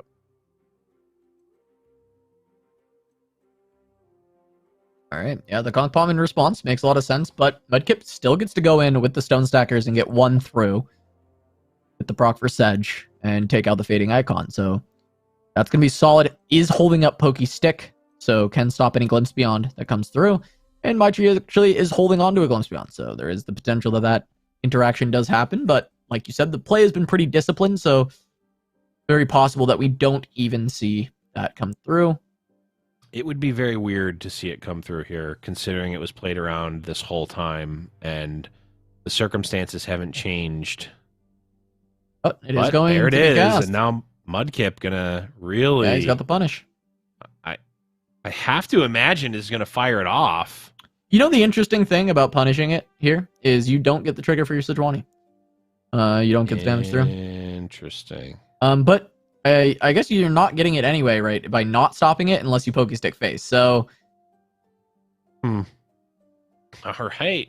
Okay. Mudkip valuing... So is this Pokestick going upstairs then? Or... I think okay, it has to be, right? Like, there's no other reason that you would do that.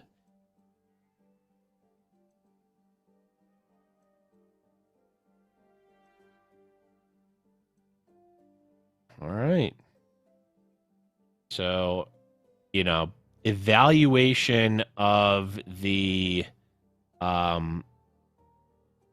things that are actually important in this game. Mudkip saying, I need Sejuani to level up on time.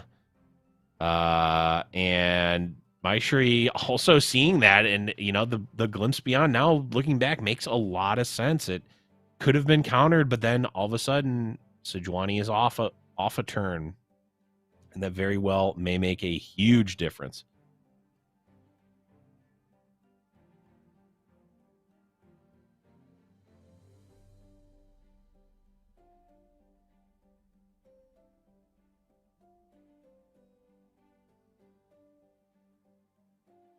Hydrovine finally comes down. This is going to provide a lot of chump blocking, but Mudkip should be able to get this leveled Sejuani online at the very least, which can lead towards being able to at least stop them from trading with you. However, they still get to grow pretty out of control. Teemo going to come down. There is not a way to stop it immediately, but we do have the Vile Feast, which next turn with the mana refill will be able to kill off Teemo. Troll Chant is an answer, though. I'm sure that Floppy Mudkip wants to keep this Teemo alive at this point. I think that is going to be part of the win condition, actually filling the deck with mushrooms. Ooh. Trying to chip away. I guess we haven't had any other mushrooms come through yet, right? So there's a couple of different spells that can actually save Teemo here in the Fury of the North or the Troll Chant. Honestly, I think we'll probably see at least one of these Furies ripped here. I think it's likely. I think it's very likely that we'll see some buff cast. Teemo just has so much value at this stage. Now, Maitri actually has a Will of Ionia, and that is also a potential to cause a lot of problems here for Floppy Mudkip, because this can be cast on the Sejuani. Currently, the way the sequencing is that Sejuani is going to level up from the Teemo and then freeze from the Stone Stackers. But if you do send her back, you can make trades across the board here and then start to refill. Yeah, very true.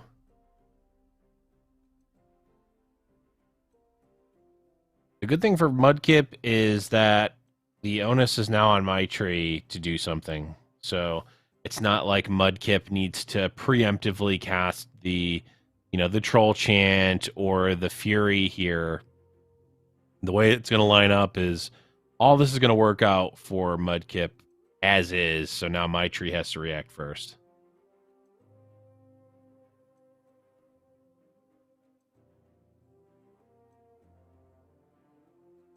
Right.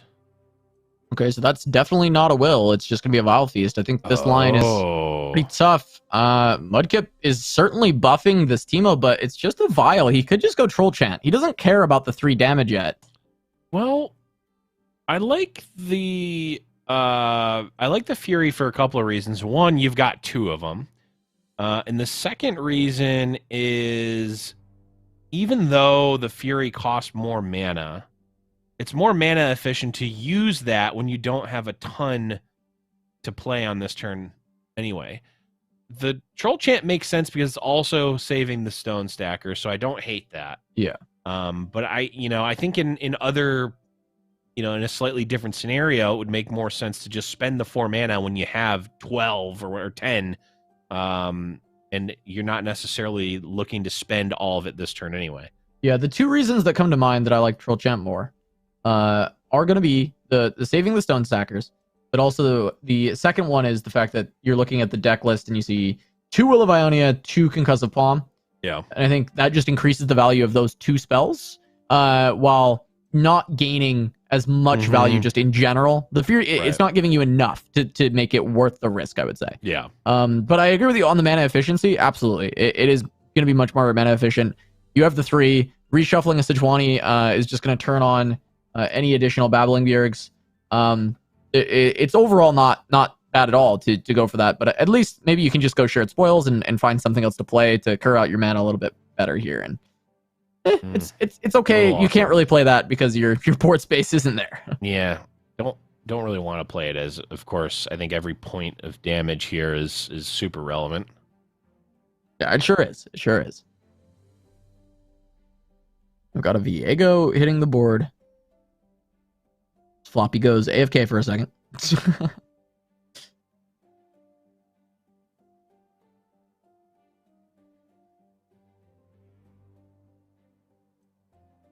All right. Turn passes back, and I mean, Viego Hydrovine, even though there's a lot of interaction and a Thresh, there's a lot of interaction on the side of Mudkip, but this is going to be an uphill battle even with the leveled Sedge here. Yeah, I mean, huge that he pulled this Pokestick, but there is a deny available for my tree. Yeah, and I would imagine that will be likely snapped off. Now we'll get a free attack with Viego. We'll get to pull with Thresh. He might even send in with... I mean, we'll send in with the Mists for sure. Mist coming down just as a blocker, potentially, for Viego? Yeah, makes sense.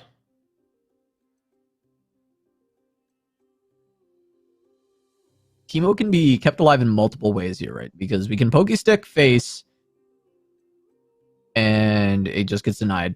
You also have another Teemo in hand, so if this is all my tree wants to commit because he was worried about the Sejuani, this is kind of okay. You just take this, you play another Teemo.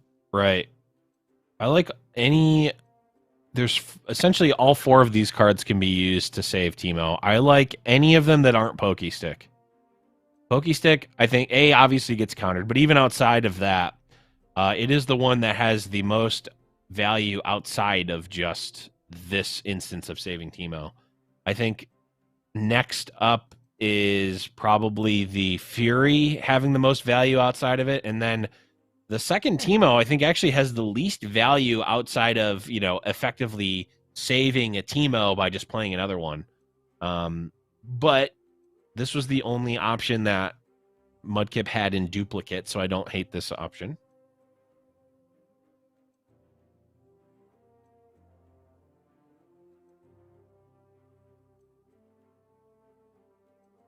Okay, my tree with 4 mana left. He's got Will, Atrocity, which is starting to get close to being relevant. He's got some additional healing that he could put forth. The other 4 mana. But Teemo is alive. Priority back to Mudkip with the attack token. Being able to go in with Teemo and Stone Stackers once again to try and turn on the Sejuani.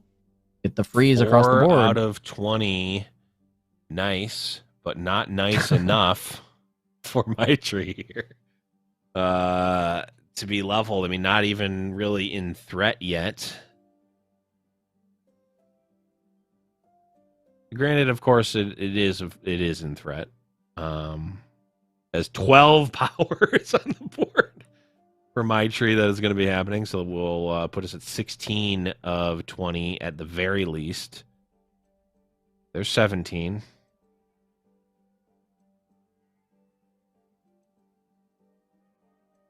Technically, oh yeah, and with the additional mists getting generated, I mean, this is going to be a level up Viego next turn.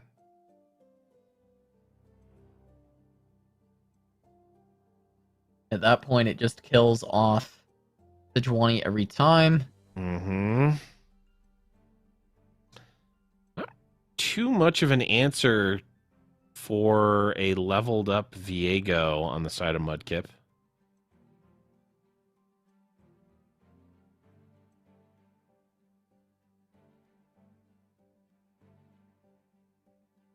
How does Viego work with Frostbite?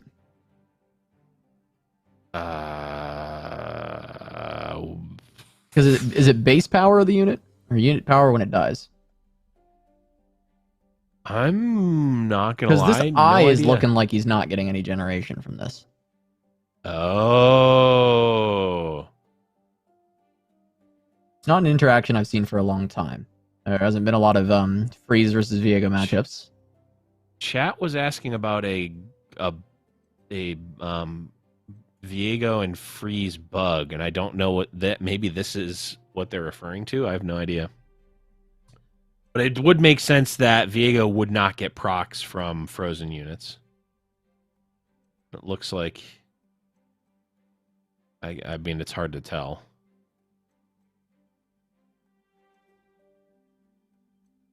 Warp saying when it dies, which makes sense from what we're seeing on the eye, and makes sense in general, right? Is when it dies, that would be its power. Right. So, with Sejuani procking here. Okay, Akato in chat is saying that the bug has been fixed. It used to give procs on frozen units, but no longer does. Yeah, okay, which it makes sense that it shouldn't, right? So, right. Yeah, because it would be with the Hydravine dying now, it would Viego would be leveling up theoretically from this amount of power.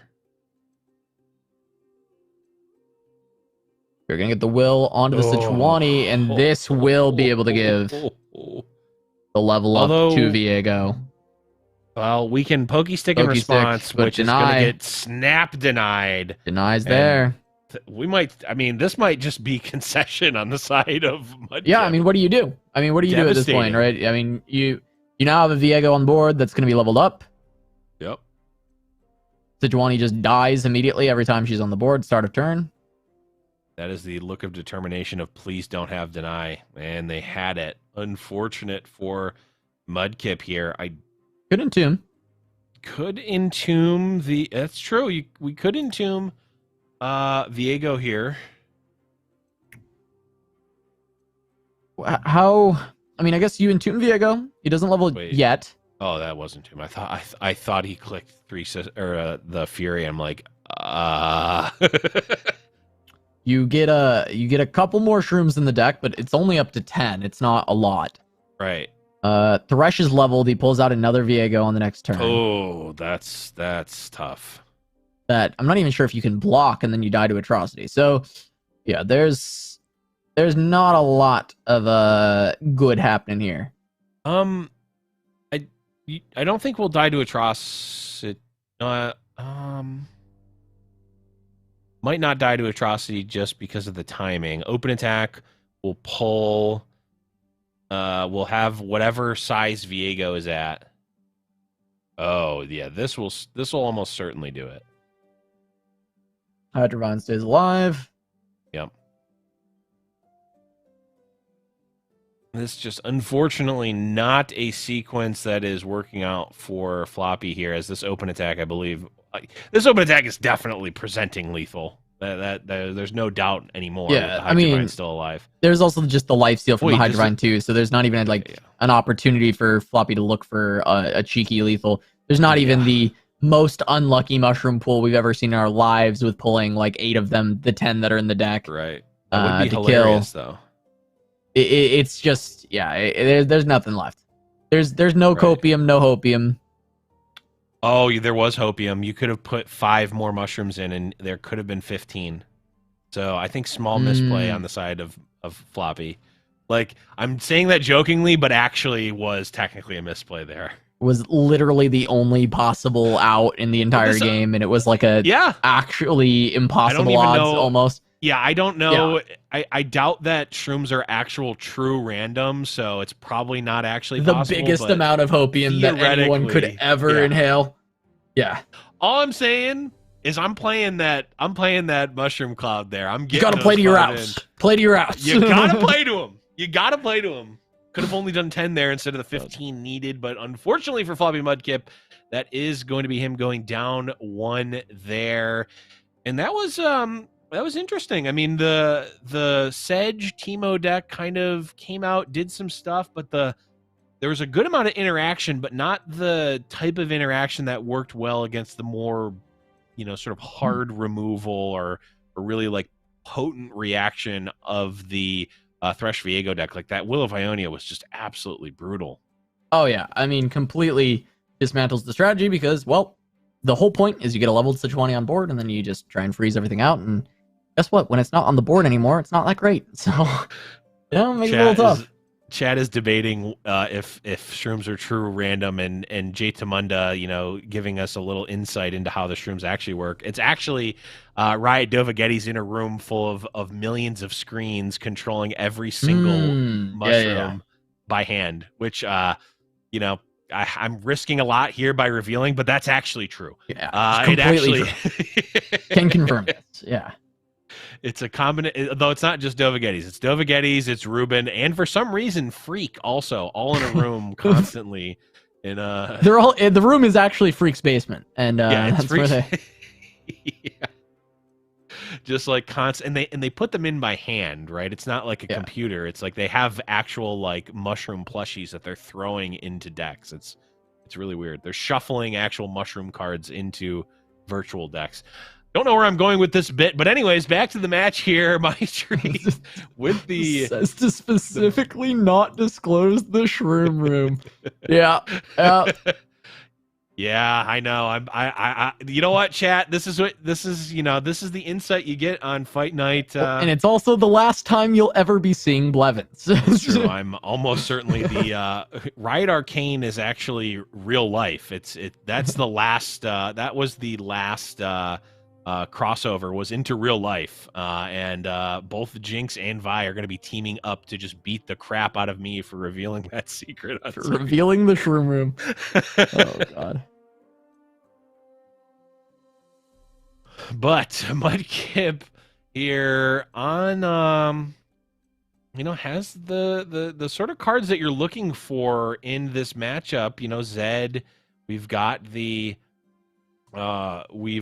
Zed, we've got pumps, we've got protection, we've got rallies, but Maitri kind of on the front foot here with this relatively aggressive start.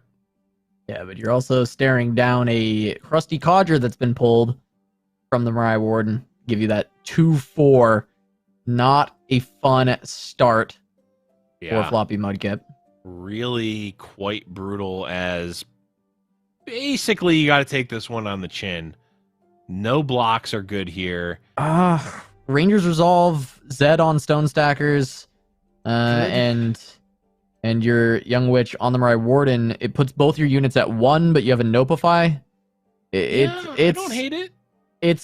I don't know. It doesn't feel good either. So it's like, I've been playing too many aggro decks in card games in general. I just never want to block at this. I think my play pattern habits have gotten much worse, and that it's only half my life total. I can use the other half to survive. Why would I block? There's no. I don't need this. I don't need all this life. Like I could just. What am I gonna do with all this life? Right. It's just too much life. It's just too much.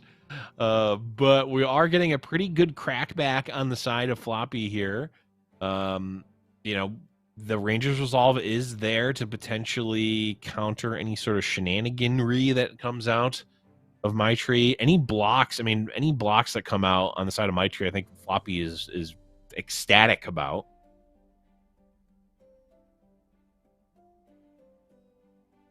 I wonder if this ends up being this is probably a rally turn, I would imagine. Rally with the Rangers Resolve backup seems pretty strong. Seems nice. I guess the worry, well, maybe it's not a worry for Floppy Mudkip, but the thing that we can see is just a gold card coming out from this Twisted Fate, if that is the case. Yeah.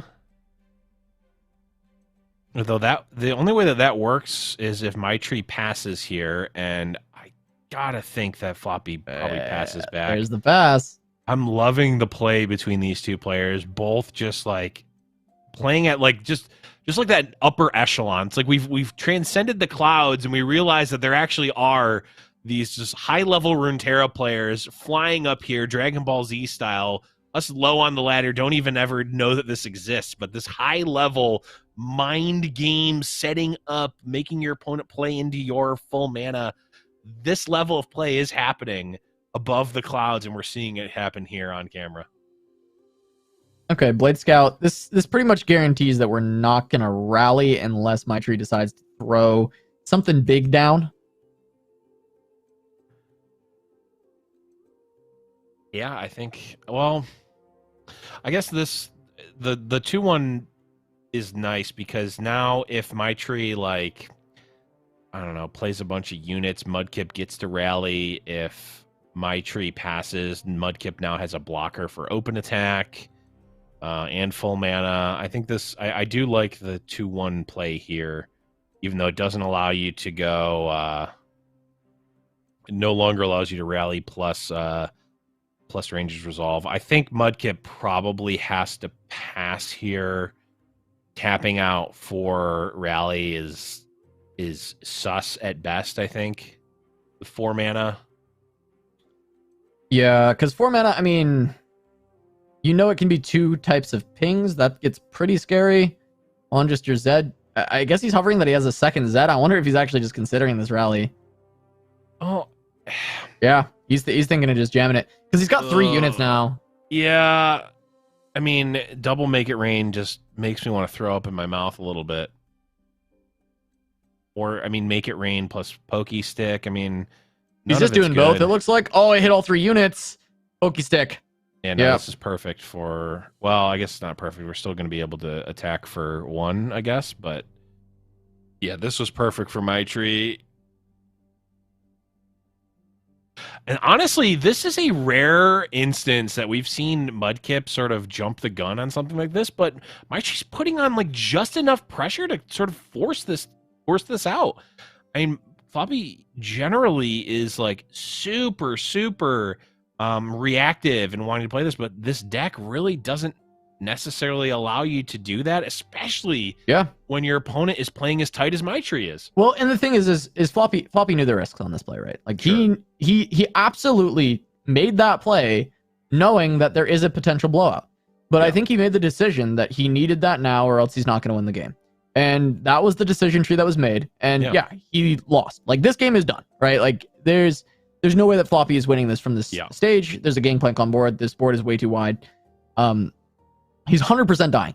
Maitri made a very good line that forced Floppy into having to make that play. And yeah, it looks silly because he gets completely destroyed by the Make It Rain and the Pokey Stick. Yep. So it looks completely silly that he did it, but there was not anything better that he does, because if he's just patient and he waits, he loses anyway to a big swing. I mean, this is just exceptional play from Maitri. Floppy's forced into a position where he has to do this line, and it just blows up in his face. Yeah, I mean, Maitri, you know, coming out as a top player. I mean, we even see Mo in chat, who, you know, top player in his own right, shouting out Maitri. And I mean, we saw it both of those games. You know, it really seemed like Maitri kind of had the control in both of those matchups almost the entire time. Oh, super clean. Really, really well done. And he picks up the 2-0 for it over Floppy Mudkip, one of the better North American players in general. Right? He's been at the top of the tables for quite some time now, and never been a slouch on fight night either. And Maitri's like, all right, let's handle it real quick. 2-0, move into the winners finals, where he's going to face off against Ania Moore, who was able to take down Shalo. So really exciting stuff coming out of this fight night early on. And that was a quick match out of both of them, but it was an exciting one. Really great play out of those two. Game 1, super back and forth. Game 2, just Floppy being put into a corner. Nothing he can do about it. Yeah, I mean, unfortunate, but for Floppy, but really, really tight play from both players. And like I said, I mean, I was joking a little bit with this play up in the clouds, but really, it's a whole other game when we get to that point, right? It's players playing mind games. It's these passes that, like, on the ladder, it's like, why in the world is my opponent passing? Well, both players are thinking, well, why is my opponent passing? And going through the cards that could be there, and just such high level play. And it's the type of stuff that we're becoming accustomed to here Fight Night. Absolutely. It's very, very well done from these two. And we'll see if Floppy can make his run through the lower bracket. But when we come back from this break, we're going to have the winners final between Maitri and Ania Moore. Fight Night Legends returns in just a moment. Stay tuned.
Welcome back to Giant Slayer's Fight Night Legends presented by Wisdom. I'm Casanova, joined by Blevins, and we've moved on to the winners bracket final here, Blev.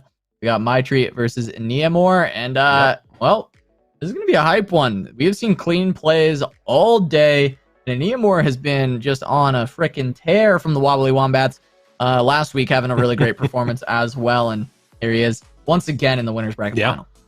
Yeah, and playing two, I don't even know if we can call them off kilter. They're just like other decks that are good, but maybe aren't like we're in a world where there's not a TF or an Azira Aurelia or TF Gohard where there's like the boogeyman. There's like a bunch of good decks, like a lot of good decks that you can bring to tournament, and they're all like, some have good matchups versus others, but it's not like there's the one deck to rule them all. There's like, I don't know, 10 different decks you can play, and you're going to be pretty fine in the meta right now.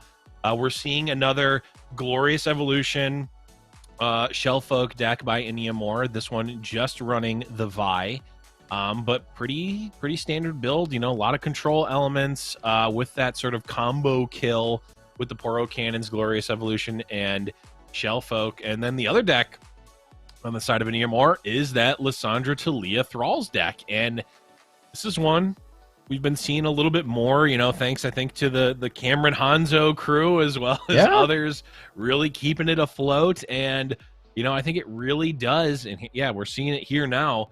It really does a good job in a tournament lineup at presenting a very strong win con.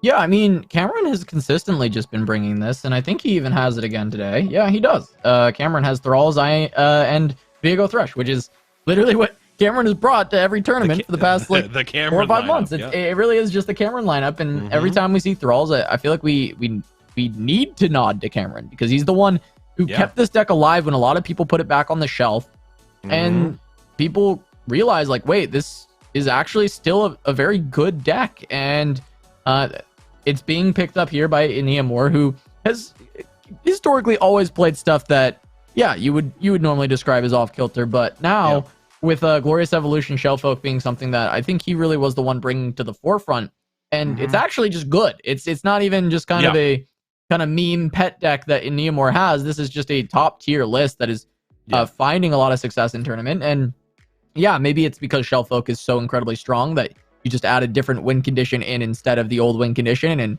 this win condition has maybe legs even without the Shellfolk, and that's one of the reasons that we see it a lot more, even though to get the full OTKs, you generally need to involve a Shellfolk of some kind. But adding that on top of Thralls and just looking to find some victories on some decks that are more comfortable to Neomore and feel like they're well enough positioned to find the win. I'm sure he's got plenty of practice against this one, seeing as how Neomore is someone who has played with Cameron and Hanzo quite a bit. Going to be playing against the Thresh Viego. Yeah, but boy, Maitri has really opened my eyes to their just like extremely solid play. And against, to me, a player like Floppy Mudkip is just so much the pinnacle of consistent high level play, right? And I don't think it was because of Floppy Mudkip's plays or anything, but being able to paint him into that corner that we saw in the last match, just like, it's not necessarily Floppy making bad plays, it's just Maitri being able to navigate the resources that he has to force Mudkip into a bad spot consistently. It's not something that we see happen all the time. All right, and just kicking things off already, trying to put some pressure on Maitri. He's going to have, this Green Glade Lookout, reducing the cost of some of these higher cost, heavy bangers in this list, setting up a turn 4 Viego, turn 5 Thresh, potentially just a turn 6 Hydrovine off of this. Pretty good curve. I mean, this is like turning into a Demacia deck. It's just like, just curve out 4, 5, 6 big beaters. You'll never be able to outgun this. And I mean, I think this is such a great pass from Maitri, just like knowing, hey, Neomore needs to do something here, right? Like, taking the pass is fine. I'm fine taking the spell mana. You're not really developing. You're not doing much here. We'll get a Viego out. We'll get, a Thresh out. Maybe a Thresh first even. Yeah, I think Maitri considering if they want to go for this block or just play for the Thresh, trying to set up a potential of getting closer to a Thresh level up, but I don't think a Thresh level up is very likely in this kind of a matchup. There's just not enough things hitting the board, so just going to end up going for the Viego off of the trade of the 3 drops and set up for a Hydrovine turn 6 with the Viego on board, try and go quickly towards that level up. Yeah, and the funny thing is, like, Viego can threaten, like, the mist can get bigger than the thralls, and, like, you know, with a Hydrovine. And that's kind of the, you know, that's the trick that this deck has, is like, oh, we can get really fast 8/8s, but if you have stuff that's bigger than that, all of a sudden the game plan of thralls just doesn't look that strong anymore, and that's kind of scary. Yeah, there's a deny on the Promising Future as well, so not going to be able to double up on those thralls. It's a nice way to kind of stop the pressure that Iniamore can put on, and you've got the Hydrovine follow-up. It's a really terrifying setup here for Maitri.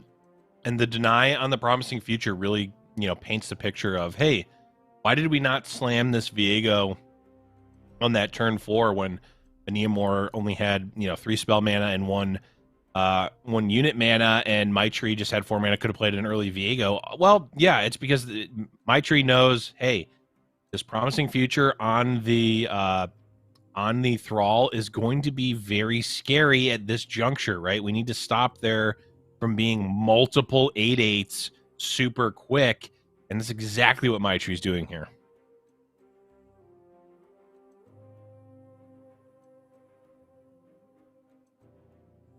All right, just continuing to stack this up on the Viego.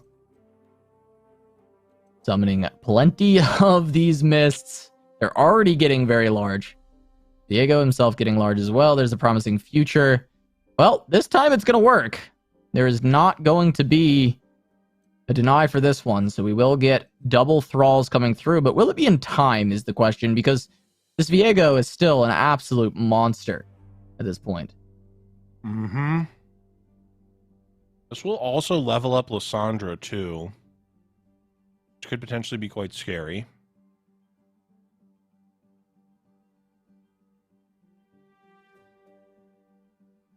But if Viego levels up, all of a sudden, you know, these 8/8s get stolen, or Lissandra gets eaten, or, I mean, board just gets dealt with, right? Even if there are, you know, 2 8/8 overwhelms, well, next turn there's going to be at least 6 6s, right?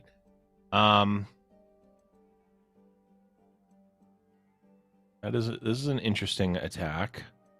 I don't know.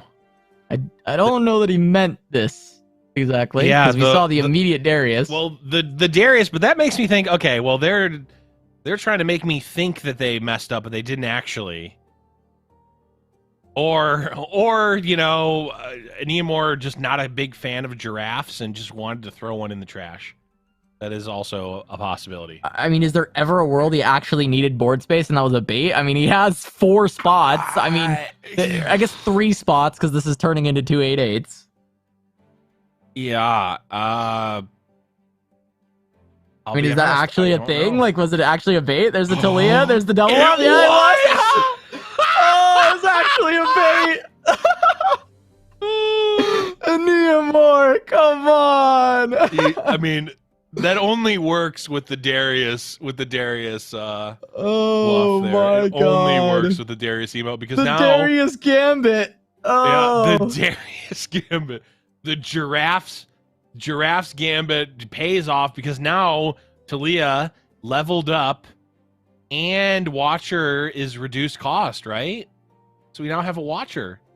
All of a sudden, this is Maitri very much on the back foot now. Oh my god.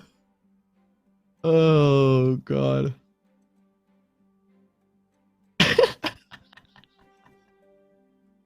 The actual Darius bait on a fight night. I feel like we've never gotten that before. With the giraffe, and just looks at his opponent and says, "Oops." It's like it's using everything at your disposal. This is the proverbial pocket sand of of Legends of Runeterra gameplay. I gotta say, I as much as I hate, the Entomb is Yeah. almost certainly going to be the nail in the coffin here, as a leveled up Viego was likely a way to quell this, or at least do something about this. But as much as I hate to give credit to Boulevard, there's syncopation here, syncopation. Okay, syncopation is great, but as much as I hate to credit Boulevard, he is a proponent of muting emotes. And maybe that block doesn't happen if you don't see the Darius emote. You think, why in the world are they ever attacking with this giraffe here? Yeah. I still love it. It's basically like they're in a fight and he just threw sand. It is pocket sand. It is the Darius emote. The Darius emote is pocket sand. That's what it is. The Neomore playing dirty, but we love it. Oh my god. Ooh, don't think we want to use the Viego spell to crunch here. Because that will be expensive though. Does killing Lysandra do anything? Not really. The damage has been done with Lysandra.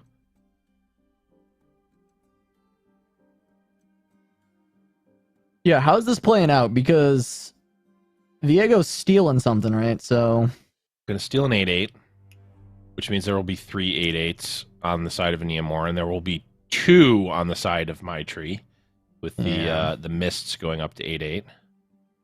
So yeah, I mean he's answering all of these. It comes down to the Watcher, but the Watcher also. The Viego spell. Oh, Will doesn't actually do anything against Watcher, right? Ooh, we're not even going for Watcher. We're just crunching. Yeah, I'm actually curious how does Watcher play out here? If you jam that and then go for the swing, you're able to destroy the deck. Viego steals it away. Cards. Yeah. Then Viego steals it on the next turn and then destroys your deck. Right. There aren't any vengeances or really any like hard kill spells that would deal with the Watcher, so Neomore could theoretically have played it out and been able to attack with it. So it is an active decision to not do that. Wait, does someone is Watcher's 5 mana? This isn't. You can't even play this card. What is this card? Most Wait, didn't Watcher get reduced? Oh my god! Does it not have the cost reduction anymore? Oh no, it has to go up to 5. It's not 5 8-drops. Okay, God, this card sucks, dude. This card is awful. No wonder we don't see anybody playing this card. Woof. Well, I mean, even this Thrall's deck doesn't normally. It actually isn't normally involved in the strategy whatsoever. It's just, it's a symptom. I mean, you're just playing on 11-17. I guess that's what we're doing. Yes. No. That's crazy. Yeah, it's not too great. Either way, we are seeing a spell being hovered by Neomore here.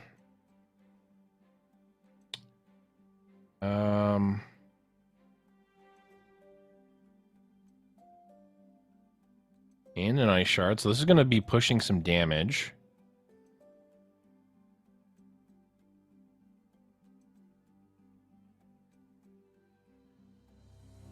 Yeah, I mean, you know, it does some. It does like 3 damage to face, which is it's not nothing.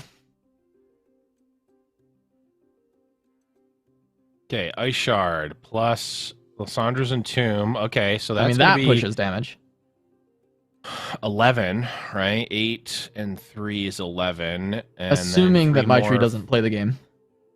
Right, and then 3 more from Talia is 14. This is going to effectively be gaining 8 here for my tree.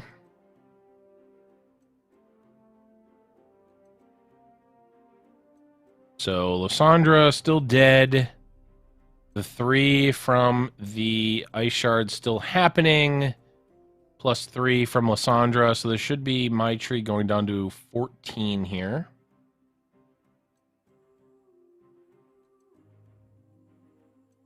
Diego will be trapped. A Thrall will go back to Neomor's hand, which will make...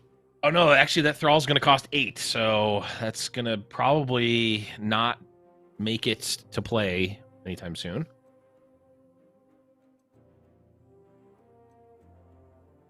All right. Caster math checks out. Could just see another Viego play. Yep, That's exactly what my tree's going to do.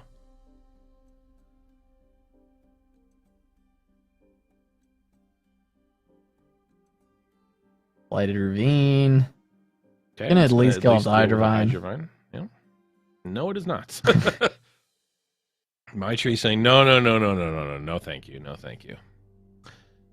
Because now open attack is threatening well over lethal.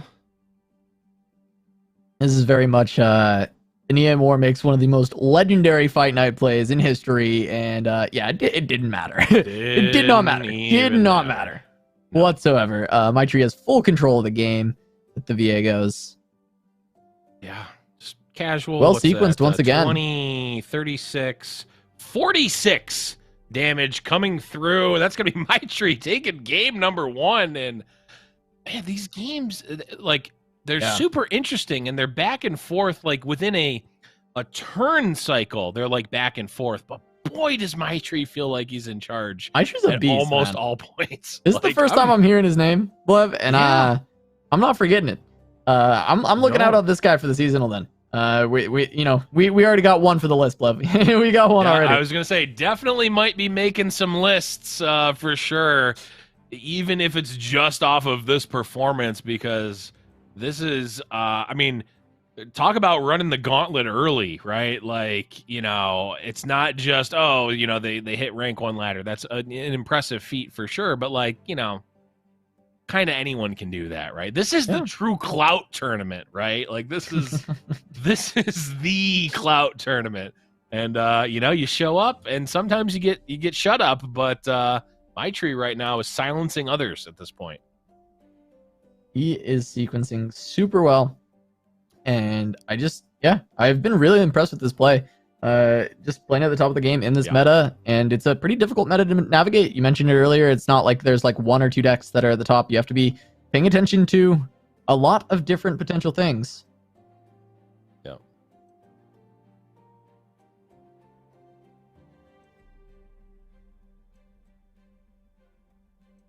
Neomor looking at a pass here. My tree now considering, do you take the pass? Is there really a turn 2?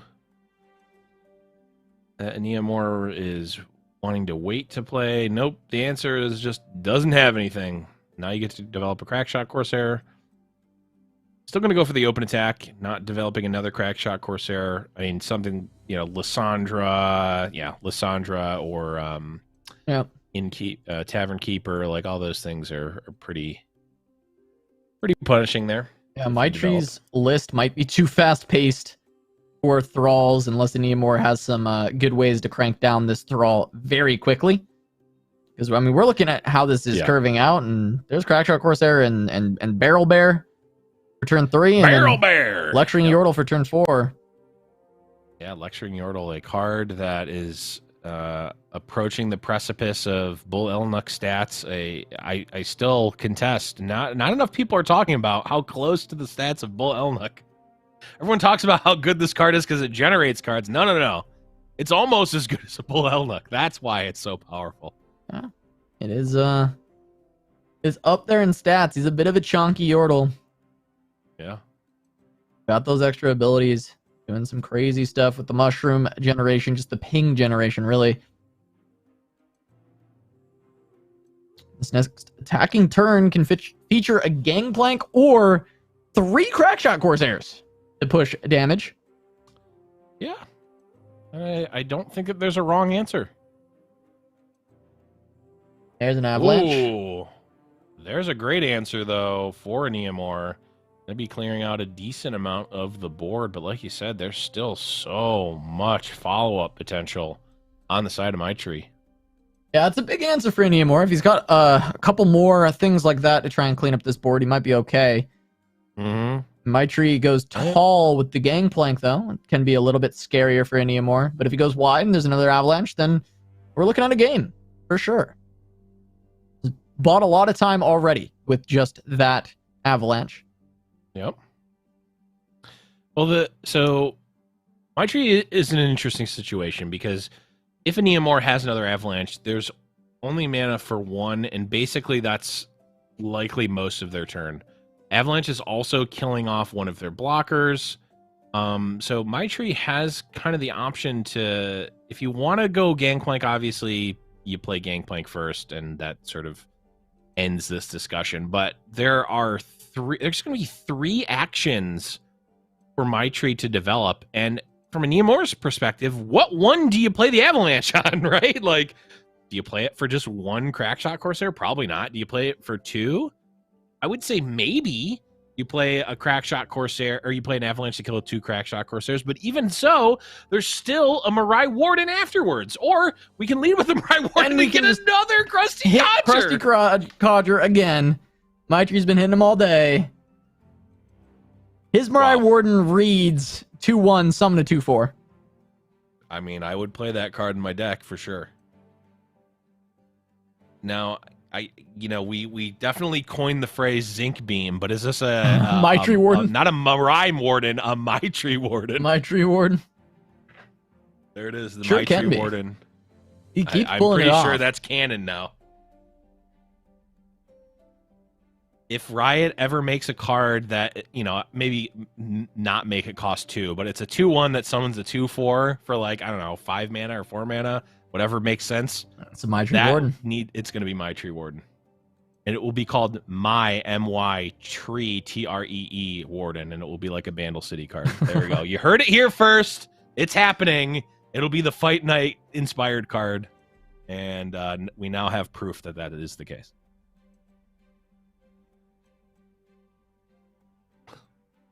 Dovaghetti's in shambles in the shroom room right now, room, screaming no. in tears, crying and yelling. He can't keep getting away with this.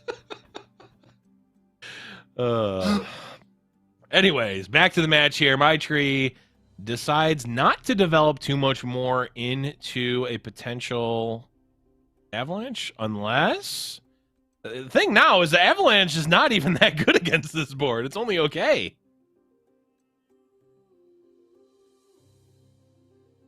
Okay, I have to imagine that an Avalanche likely would have been played there. Unless he's just Maitri holding.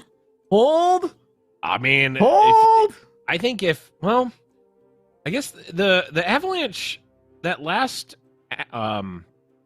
action there, the Avalanche was only okay, because yes, it would have been killing 2 units, but it also would have been killing 1 of your own units, so it's only plus 1. Yeah, he doesn't have it.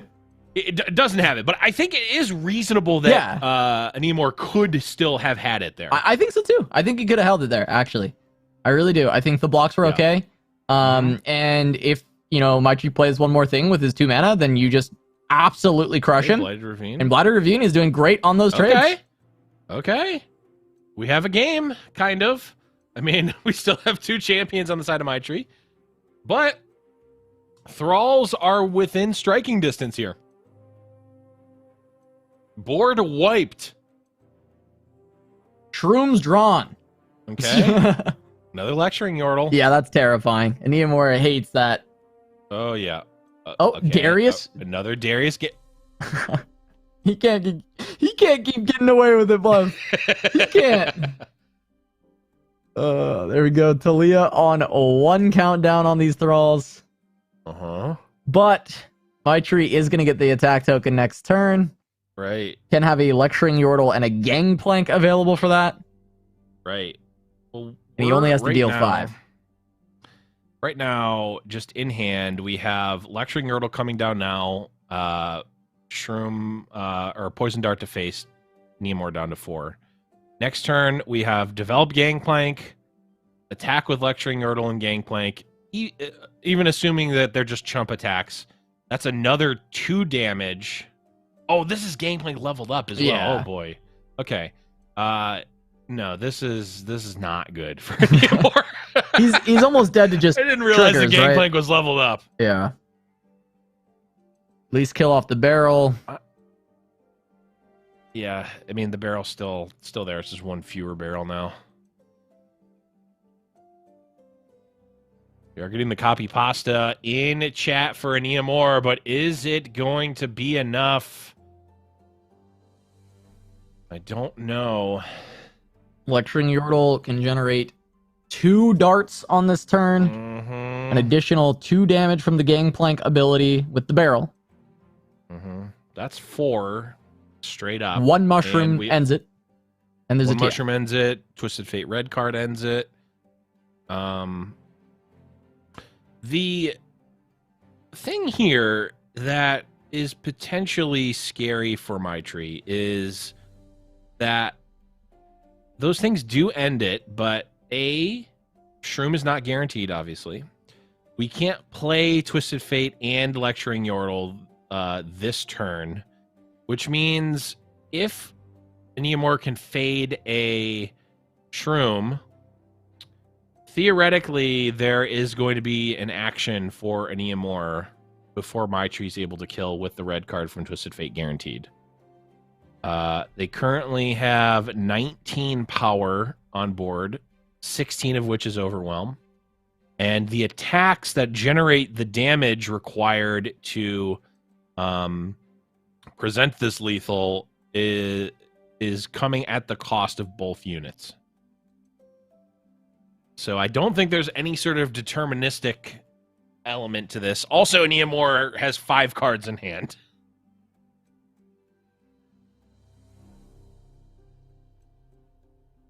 Leveled Lysandra would be a good answer. I have to imagine that would have come down immediately had that have been there. Looking to draw it with the Preservarian. It can still save the day, though, if it's picked up even next turn. Because you're not dying immediately to this Gangplank. Right.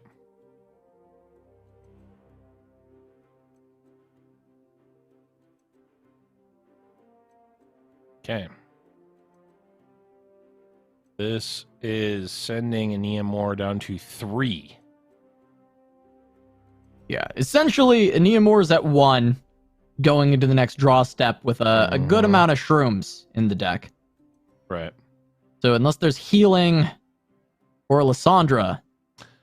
Oh, and this is also, I forgot that this was also going to be a trade with the Thrall because the Gangplank is actually, not great.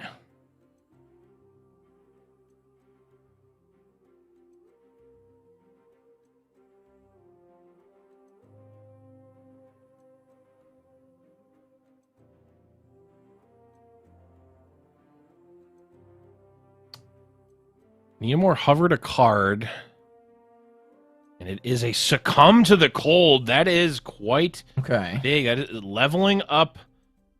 Lysandra keeps a Thrall alive. I mean, this now, I mean, the damage is still being dealt. Gangplank is down. Lecturing Yordle is not. This now is now going to be presenting lethal. So my tree now has to decide, does he want to go upstairs and hope for the kill, or are we going to kill Talia, right? I think you kill Talia, right? You're trying to prevent the open attack lethal. I think so, but because if you present the open attack lethal, even if you hit a shroom, you still win with TF, but if you miss on the shroom, you can survive, right? Am I misreading that situation? I think that's correct. We do have an additional blocker, so maybe we survive either way. Yeah, maybe we're miscalculating. But doesn't matter. Well, there's 2 mushrooms anyway. Makes it They're easy gonna for get us. there. Makes it so we don't have to think about it. My tree's gonna pick that up 2-0 over an EMR and make it to that grand finals. Get that invite back for next week's fight night, and still he's gonna have a chance to fight for that $100 at the end of the day. But Me and Moore are gonna have to fight back through the losers bracket this time around. My tree, newcomer to Fight Night, and just running through the bracket so incredibly quickly. Well played from this guy already, and looking forward to seeing more out of that. The Shroom Room makes the game go boom, as Dovagetes says, you know what? Do all this analysis if you want. I'm just going to end the game now. Thank you. Pulled the lever, dropped the mushrooms through the chute, and here they come. Yep. Picked up. Gonna find that win for my tree. And yeah, Thrall's just not being able to quite get there. Both games were pretty close, though. The Thralls. Oh, yeah. Looking like they could find that win on a swing, but the Viego having a too good of a position into the 4 Thralls, and then on the other side just being able to find the kill on that Thrall turn, so they're not able to actually swing in for anything. My tree didn't even run through. Well, my tree really navigating that well. I mean, thinking about how that the deck that my tree was running there, the sort of Bandle Pirates, how that deck is just in general quite soft to these board wipes, right? Avalanches and Bloody Ravines, and how I know I've played myself into a position where, if they have Avalanche, I lose. They had it, I lose. My tree was able to play through not just the Avalanche, but also a Blighted Ravine, and just keeping that in mind, and only, trading some resources for them, but not getting blown out to the point where they're still able to present lethal. Just masterfully played by my tree today. Yeah, for sure. And now we're going to have to go to some lower bracket games and try and climb our way back up to see who will be joining my tree in that grand finals. We're going to run to a short break, but Fight Night Legends will return in just a moment. Don't go anywhere.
Welcome back to Giant Slayer's Fight Night Legends presented by Wisdom. I'm Casanova, joined by Blevins, and we just got our first finalist, Blev. It's my treat coming through the winner's bracket. That means we've got to mosey on down to the lower bracket. So let's go ahead and take a look and see how that is shaken out so far. Absolutely. We are about to see Tamunda versus Tamazama, which we'll talk about in just a second. But unfortunately, that comes at the cost of both Chelo and Floppy Mudkip, and of course Akato and Cameron Hanzo, unfortunately being eliminated the round before. But Casa, we are here now on the loser's side. Tamunda versus Tamazama, and we got the intel from Croc that this was actually the call out from Tamunda winning last week. Calling out Tamazama, who is a top player from the Latin America region. Done incredibly well in the last few seasonals and just seasons in general. He's been at the top of his game, and Tamunda wanted to call him out and try and take a crack at Tamazama himself, and gonna get that chance here in the lower bracket, trying to fight for that last spot in the grand finals, as they have they've got 2 matches to go, right? This one and then a Neomore to try and make it there, but it's starting out between Tamazama and Tamunda, and we're gonna be kicking it off with a little bit of Draven. Looks like Draven on both sides, which we haven't seen yet, and you would expect to see this a lot. Well, I definitely expect to see it out of these 2 players, as both of these players have really sort of championed this deck. Tamunda, you know, I think a couple of fight nights ago really played just super well with the deck, and played I remember the game very vividly, and I wrote about it in the top players to watch for the seasonal write-up. It just played in what we deemed a losing position basically the whole game.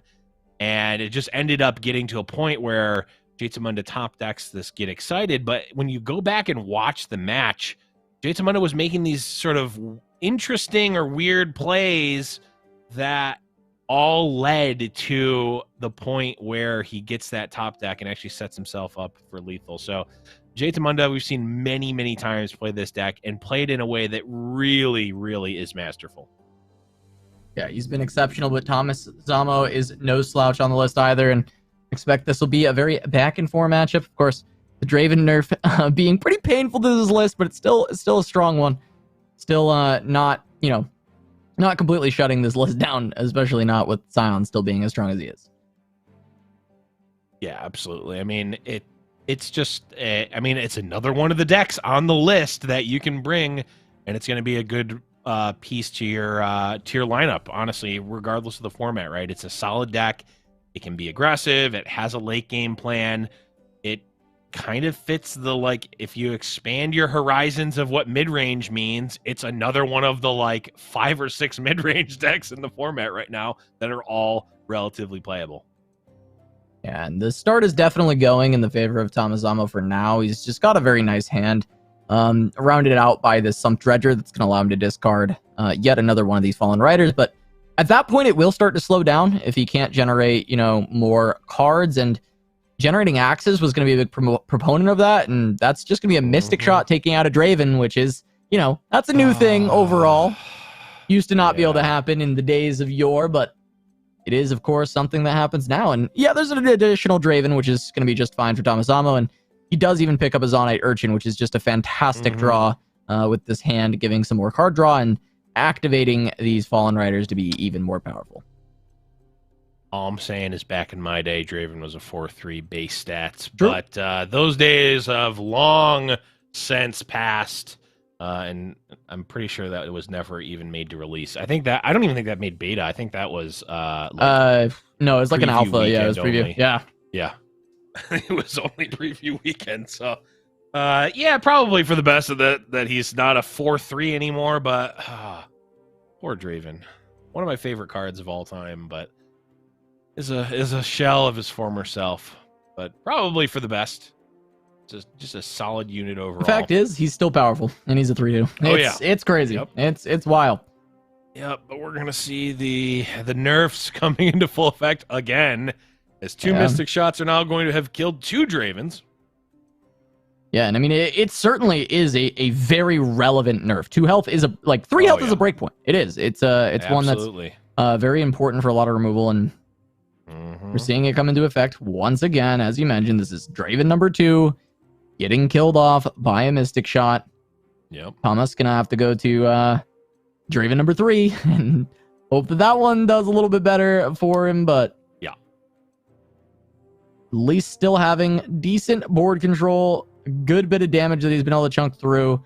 But the late game is in the hand of Jaitamunda. He does have his Lost Soul online already. He's got Scion into Farron. And Thomas Zamo does not have anything really for this late game just yet. So yeah, we're going to war, and Jaitamunda is the one starting it. And a rare bug where we see a Scion come into play unleveled. I mean, such a rare, it like barely ever happens. We're gonna have to report this. Yeah, we'll have to see if we get a remake on this game. The Scion's not leveled. I think.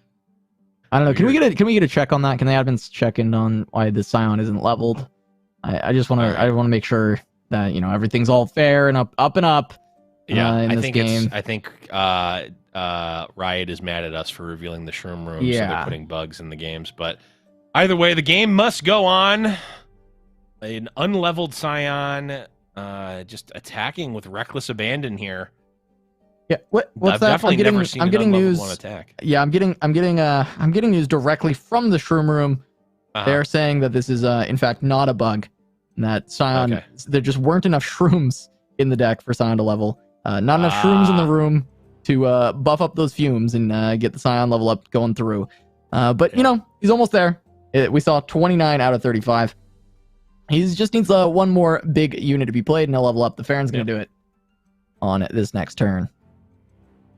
Farron will certainly do it, and we're now seeing I don't want to say fair, but the closer to a fair card of Twin Blade Revenant, no longer with Challenger, and just completely dominating.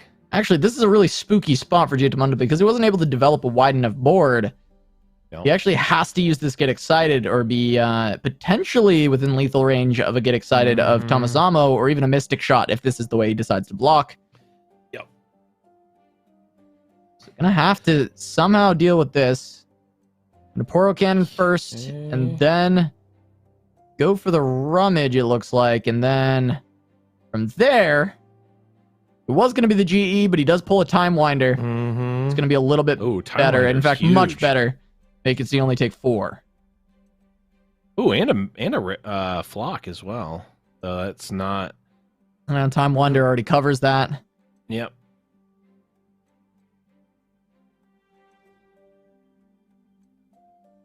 Still, though, Jaitamunda is going to be able to get towards that Scion level up at the very least. It's actually come from the discard. He is.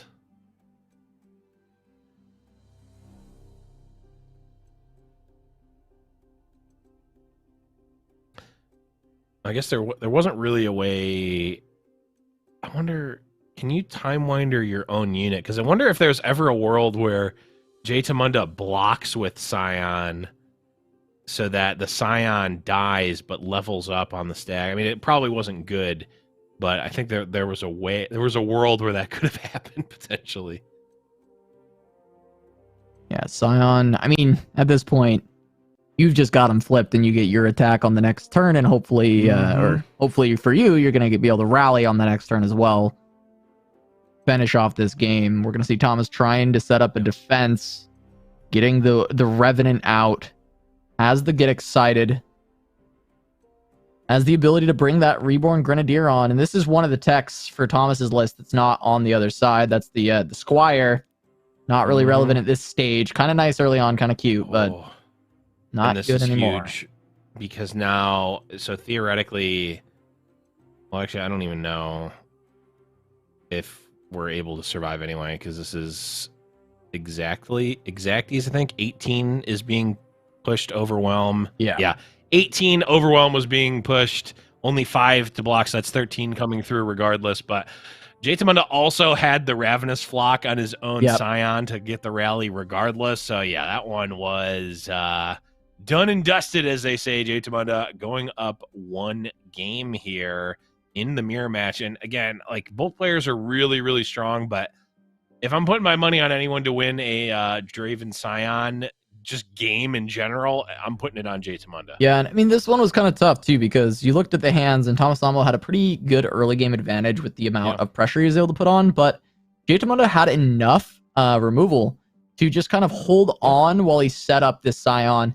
And yes, he had a pretty big turn there with the cycle, but he had the wherewithal to, instead of just go for the get excited and deal with 1 unit and take a lot of damage still, he decides to go for the Poro Cannon into the Rummage, because he still has the option to play the get excited, but he could find something much better. He does with the Time Winder, protects a lot of HP, and it just allows him to guarantee that victory.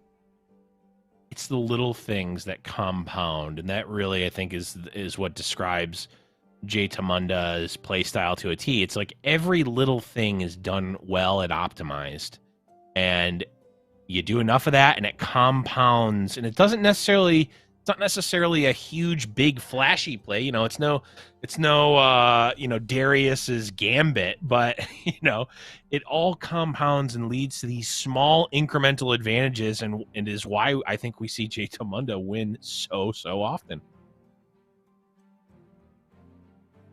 Yeah, we see him find many victories, and now the brand new Badger Bear that gives you a 4 Demacia coming out with the Sergeant. 3/4 Sergeant, insanely strong. He's not my Badger Bear. Not my Badger Bear. Bear's a 4/4. That's true. 3 mana 4/4. I think we could go back to a 4/4. Oh yeah, Badger Bear could go back to 4/4. A 3 mana 4/4 is not the problem. It's the Grizzled Ranger giving you a 4/4 for free, which was more of the issue, I think. I mean, yeah, it was always the issue, was that, and that's why our poor Badger Bear got caught in the crossfire. I say this as someone who was incredibly happy that Demacia got nerfed back then. So I may be saying that now, but Beamer. Yeah. That was your reaction when we read the patch notes, actually. That was true. That is wet. It's true. I shed a single tear for Beamer as I had to use my lightsaber to cut him open to keep myself warm. God. I mean, I get the reference, but it's just... It's so aggressive. I thought he smelled bad on the outside. It's so aggressive. Anyways, back to the match here. We've got some I don't back like and the imagery forth. of that. I wasn't... But you can't imagine me being on the, the ice planet of Hoth and, needing to cut open Beamer to survive. No, I can imagine it. That's the problem, is I don't want to imagine that. But I did when you said it. So, that's where we're at. That's where we're at now.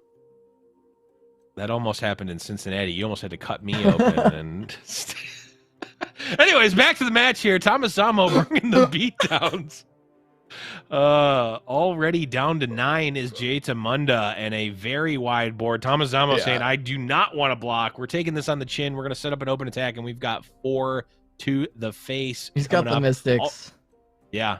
Also not wanting to set up GiantSlayerTV's Radiant Guardian, which ThomasZamo, that's got to be the #1 thing on his mind as a lose condition is, if a Radiant Guardian gets set up, all of a sudden I lose if there's any sort of single combat or concerted strike or anything. Yeah, it's public enemy #1, and ThomasZamo's just going to go wide. He doesn't care about this Reborn Grenadier. He's just slamming down one of these Sump Dredgers, getting an additional 4 damage onto the board. Brightsteel Protector, though, going to go pretty wide for GiantSlayerTV as well. He can actually block all the ground-based attacks. Only get hit by the Poros, so the 4 damage in hand from ThomasZamo is not enough yet. Yeah. And this is actually interesting because now it doesn't even make sense to attack with the other units. It's just going to turn on Radiant Guardian. Yeah.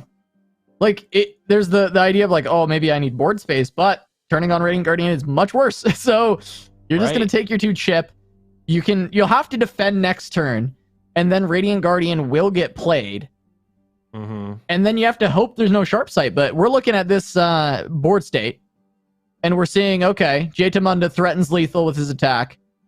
You have to block. One of GiantSlayerTV's units dies. He plays Radiant Guardian. He sharp sights, defends a Poro, heals up, out of reach, game ends, right? Like, that's what we're looking at as of now. How does Tomasammo kind of counteract this? Is there a way out? Well, I wonder if there's ever a world where I guess the spinning axe would have to be played first, and then we sharp side. Okay, I was wondering if there's ever a world where Draven gets played first, and we just get an extra damage through last turn. Right, just try and use the axe. 6. I don't think that changes the math, although it kind of does, because no, I guess it doesn't. You still get the axe in this turn. If you could get it in last turn, you're able to get it in this turn. Can we block without actually killing anything, though, on this turn? Like, was that a possibility? Yes, we don't actually need to block that. Actually, probably not. I don't remember what the size of everything was, but you could definitely put a 2/2 on that 3/4. That's, definitely an option. And but now we're gonna have a tough lifesteal challenger 4/5. Lev, there might be a world. There might be a way out for Tomasammo. He can axe, pull out the Reborn Grenadiers, come in with everything, and then he can try and Mystic anything that gets stopped by the sharp sight. Nah, it just doesn't work, does it? You can't get there because definitely doesn't work through the Radiant can concerted strike. Yeah, because you can stop the damage onto the Poros, right, or the healing onto the Poros, right? Because you can just Mystic your Poros, but you can't go in with everything else. Right. So, like, yeah, we can Mystic this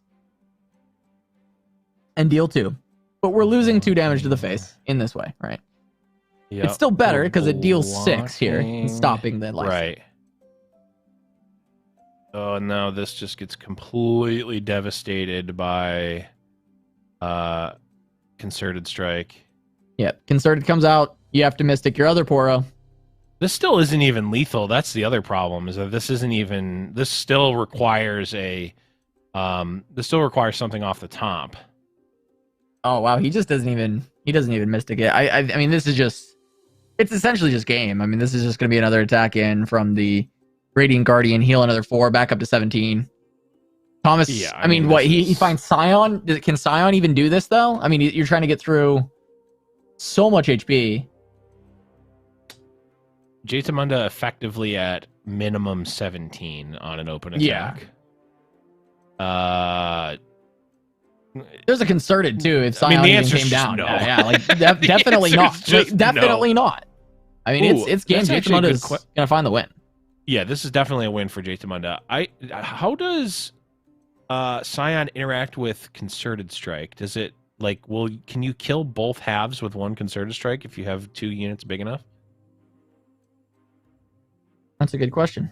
I don't actually know the answer.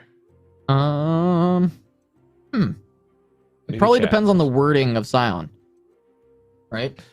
Well, because he doesn't depends less on the wording and more how it actually works. I feel like based on the wording, some things. Well, no, because like Tryndamere. It's like a Nibby. So like Tryndamere, Tryndamere, you'll hit with both halves. I'm like 99% sure on that. Yeah, Tryndamere you will, and so will like the Phoenix card. Yeah, yeah, exactly. But this is 2 different bodies. This right? seems that. Yeah. Chad is saying it's like a Nivea. Okay, that makes at least some amount of sense. Yeah, but either way, Jaitamunda taking that one down. He takes the 2-0, a quick 2-0 from Jaitamunda. Yeah. Felt like Thomas couldn't get anything cooking there. Getting a little bit close, but end of the day, the Radiant Guardian comes through, and what do you do? Yep. Into all that healing, you can't actually stop the Radiant Guardian. And feels like some old school Runeterra with Radiant Guardian just being versus Radiant Guardian, an absolute menace. And Jaitamunda is going to try and ride that train on through the loser's bracket. Going to be a little bit tougher against Neomor's lineup. The Radiant Guardian not as high value in those matchups, but in general, Jaitamunda and Neomor, 2 players that were at the top of the table last week, and they're near the top of the table once again. It's one more match trying to get each of them in, but one of them won't make it this time.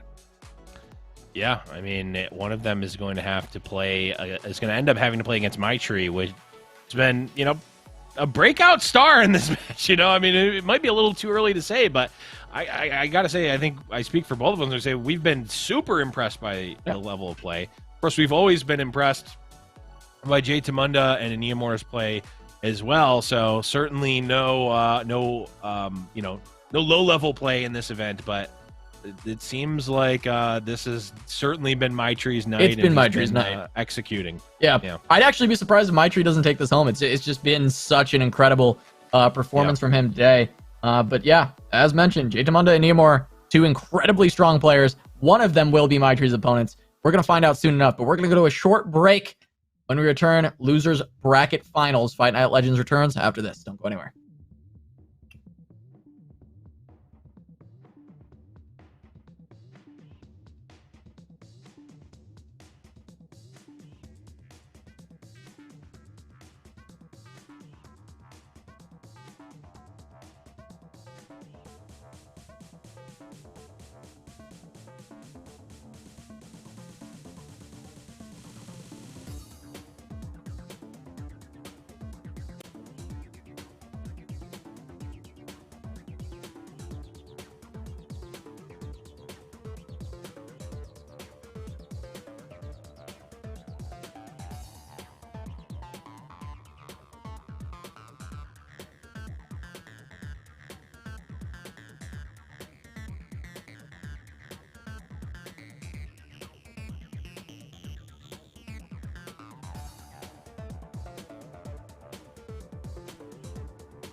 Welcome back to Giant Slayer's Fight Night Legends, presented by Wisdom. I'm Casanova, joined by Blevins.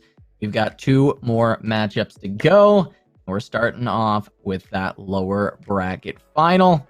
Gonna be a Neomore versus GiantSlayerTV. And Blev, I mean, we've seen a lot of each of these two players historically today. I mean, they're both fantastic players. Both have vastly different lineups. I don't know. Do you have an edge going into this one, looking at these lineups?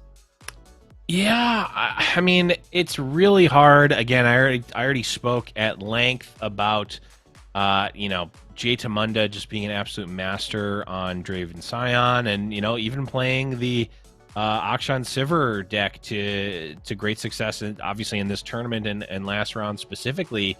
It's really, really hard for me to bet against him. So I think I'm leaning a little bit more towards him. His lineup just feels a little bit more consistent in general. The other side of that coin is that Neomore is playing the Glorious Evolution Shellfolk deck and that Thralls deck, both of which can be very, very explosive. But we've seen this Glorious Evolution Shellfolk deck really be like it's really on the. You really have to thread the needle. Here it is again. Because if you go down too low too quickly, all of a sudden, yeah, you can have your Shellfolk out. Yes, you can have your Glorious Evolution. You can make big, daring Poros, but sometimes it's too little too late. And even the daring Poro win con is not guaranteed against either of these decks, because there are answers to even killing a 9-power Poro with a Concerted Strike or Mystic Shot. Yeah, I mean, it's big. I mean, you need to find these different answers to deal with the aggression, and at least you have ways to stop the Glorious Evolution OTK from just completely blowing you out, right? That's one of the biggest things, is that you can actually prevent that. Now, can you still beat the Glorious Evolution once it's on the board and just continue to generate all that value? That's another story. Maybe not. Maybe you can't do that. Yeah. But at the very least, the OTK potential is heavily reduced when you are playing a deck that has a lot of that removal that can deal with these Poros. And so GiantSlayerTV is going to have a little bit of a better time than what we've seen in the past. The deck still looks rather terrifying. Is one that I think most people are going to be worried about for the most part. I mean, we saw Thralls kind of fall over a little bit to My Tree's lineup, having a rough time, but we didn't see Shellfolk there. We're not sure how that would have played out in general, and Neomore is going to be one of the best players on this list. He's kind of the person who was a big proponent on why that became so popular. He was playing it as a pet deck, and people are like, wait, this is actually kind of busted, kind of good. A lot of people are jumping on the bandwagon for it, and we'll see. Maybe in seasonals, we're seeing a lot of Shellfolk actually in different variations. Even Cephalopod's been playing like Shellfolk Lux or something crazy that only he's been playing, and he won like 2 tournaments in a row with it, and he has a really insane win rate with this deck in tournament. So I know there's just a lot of interesting stuff floating around with Shellfolk, and Glorious Evolution I think is the most popular currently. Right. I mean, look, it's a reasonably statted unit. 6 mana. What is it? 4/5. 4/6. I mean, 4/6. I mean, it's no pull Elnuck, but what is, right? It's a reasonably statted unit. It's a value generator, right? And it works well with a lot of the stuff in your deck. And then the Glorious Evolution just allows you to have that sort of OTK or build your own win cons with a single Poro cannon. It works really well. The problem that we saw is that it has its critical mass turn, and that turn is coming one or even just a half a turn too late, and opponent is able to either burst you down, or if they have any sort of interaction with one of the Poros, all of a sudden you're not killing him, and you're able to swing it back in your favor as the opponent of that. I don't know. I think in general, for me, it breaks down to GiantSlayerTV is running sort of the old reliable, consistent decks. Neomore has 2 decks that are very, very powerful, but a little more swingy, and I just generally lean towards consistency over the raw power level a lot of the time. For sure. I think that's fair, and I mean, looking at this start, though, we've got the Thrall already online for Neomore. If he can start to find more of those pieces to put together, he's already got one way to at least get the countdown rolling, but not a lot of the biggest pieces of this list. But at the very least, has a Thrall to start ticking away from turn 1. That is huge. Thrall on 1 is great. The clockling is fine. It's a blocker. It's obviously accelerating the thrall count here. We have a pseudo sweeper in the form of the ice shard, which is great. And we've got a couple of ways to potentially deal with Scion, which is, of course, an ever-looming threat in this matchup.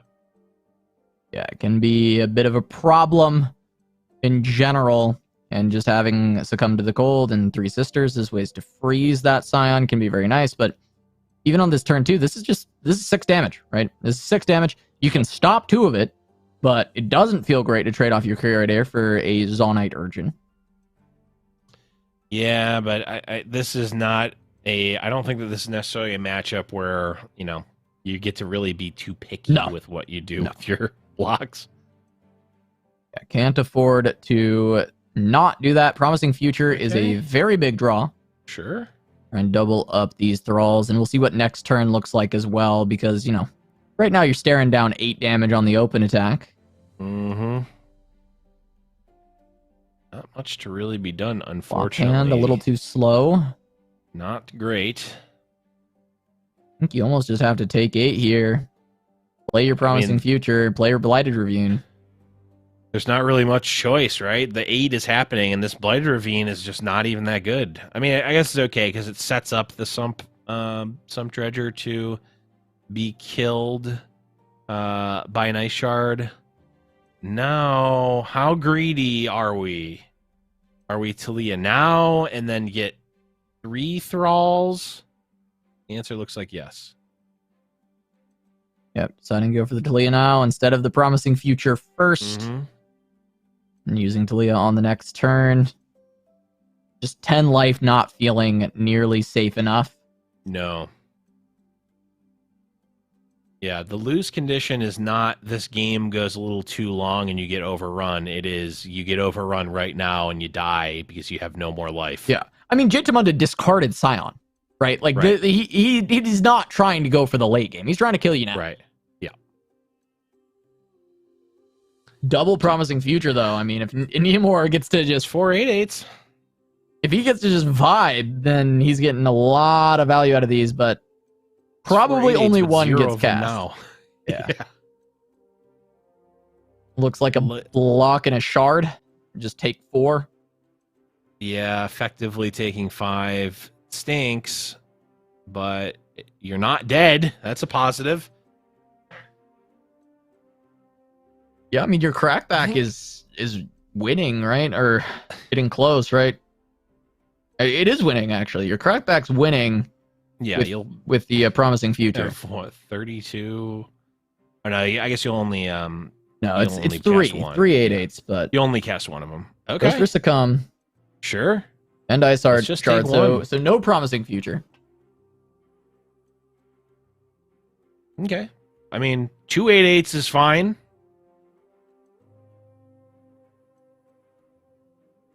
Not going for the immediate win, but trying to push in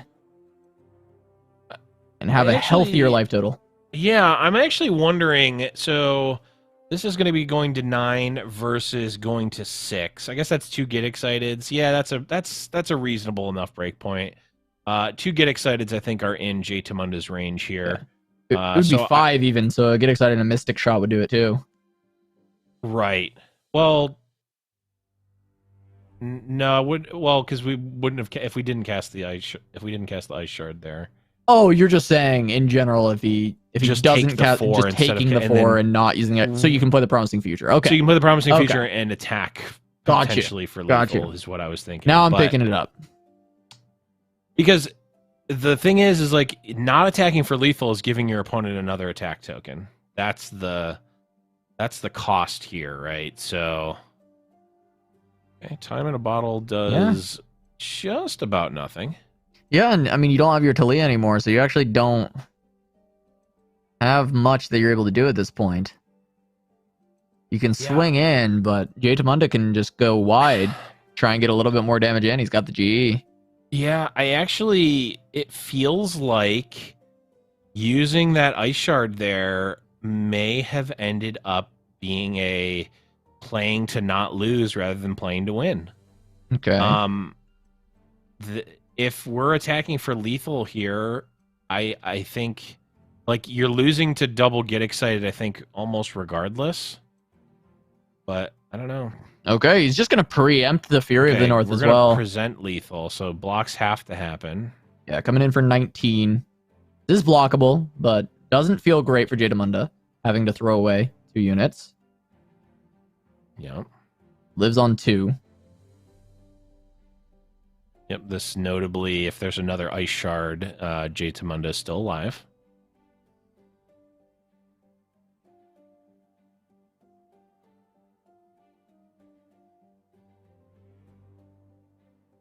On that predict, what card did he put on top there? I was actually going to ask you, so was it the Blighted Ravine? Because, I mean, Blighted Ravine kills if any more can survive. It may have been.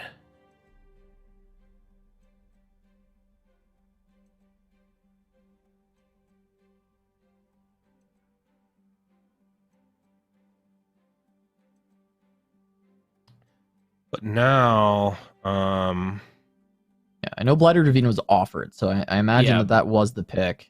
Well, yeah, Blighted Ravine doesn't matter if you're dead is the problem. Yeah. There's, I think, a pretty good chance of that. And actually, if the Blighted Ravine is what's on top, then it is definitely, right? We're blocking, we're only able to block 4. We're taking 3, 4, 5, 11, 12. Yeah, certainly dead. 13. 13 without casting a spell that's not an axe. So, yeah. Game 1, going to Jadamunda. Just 1 away from making that grand final once again.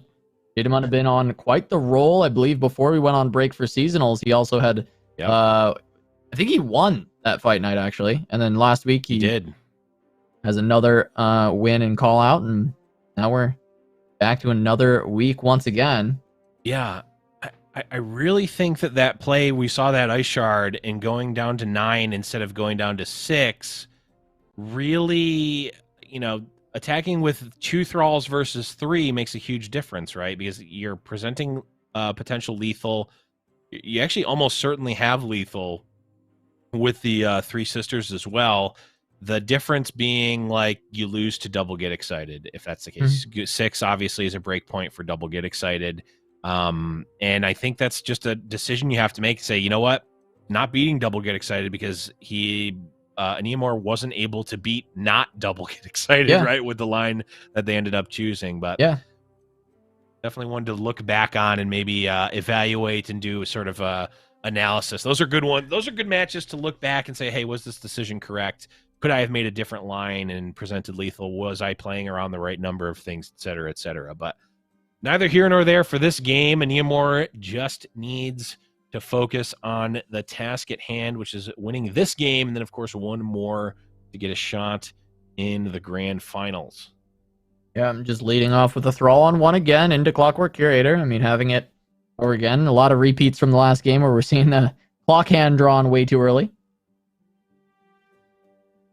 Yep, clock hand basically just a skipped draw step. Although in this matchup, it might be closer to playable. But not sure. This looks like a pretty aggressive draw on the side of Jadamunda. Curator going to come down, though. Start to push this towards getting an 8-8 onto the board. Blighted Ravine going to be a very good answer to this early pressure. Yeah, this could be quite nice. I mean, killing an Akshan, getting another unit in general, you love to see that. Especially if, this 3/3 comes down, now clock hand. Oh, we're not even on Blighted Ravine, man. I can't. No, not yet. But clock hand can still chump block potentially. This is a free block from Lysandra, so Jadamunda clearly valuing getting the proc, not necessarily caring. And this makes a lot of sense, right? Jadamunda essentially expecting there to be a board wipe at some point. So let's get value out of this Akshan and not just let it die to an avalanche or a blighted ravine. Yeah, he's like, there's gonna be avalanche or blighted ravine. It's gonna happen, so we might as well swing now. Super smart play. Those little things like that are what I've been talking about with Jaytamunda. It's like a seemingly innocuous play. Just is Jaytamunda making a super flashy play there? No, but does he get a small incremental advantage that we may see pan out in 17 turns? Yes, I think. Like, actually crazy. We're gonna, this landmark is gonna pop a turn earlier. There's an extra damage on Lysandra. Does it make 100% of a difference in every single game? No. Does it make a difference in this game? Maybe. But it's those little things that all compound up and are why, Jaytamunda, one of my favorite players to watch in general. Yeah, but we are going to get the promising future onto this. Going to be able to crack open the thralls, get 2 of them, start getting some pressure on while you still have more thralls cooking. Yeah, and, in this matchup, the 8/8s are going to be quite good in general. And also, even though it's really hard to get, the Watcher is a win condition. There's not really too much of a loop that can happen. We see no champions now, so even though there will only be 3 cards left, if Watcher can come down, which theoretically, if we have another promising future, Clock Hand, plus another 2 thralls will be enough to get the Watcher in. That is a win condition, right? And the thralls help you bide time until that point.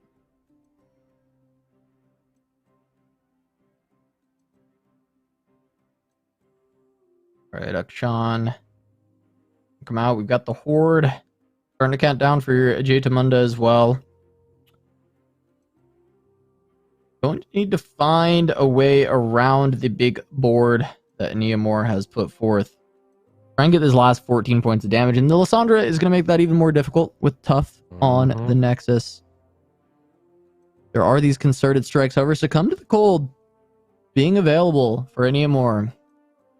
Getting access to that Frostbite against a lot of these strikes going to be invaluable as we go throughout this game. And yeah, concerted going to be nice when you have an Akshan, but even then, it's only 7 damage from a concerted currently. Yeah, not quite enough yet, which is kind of sad.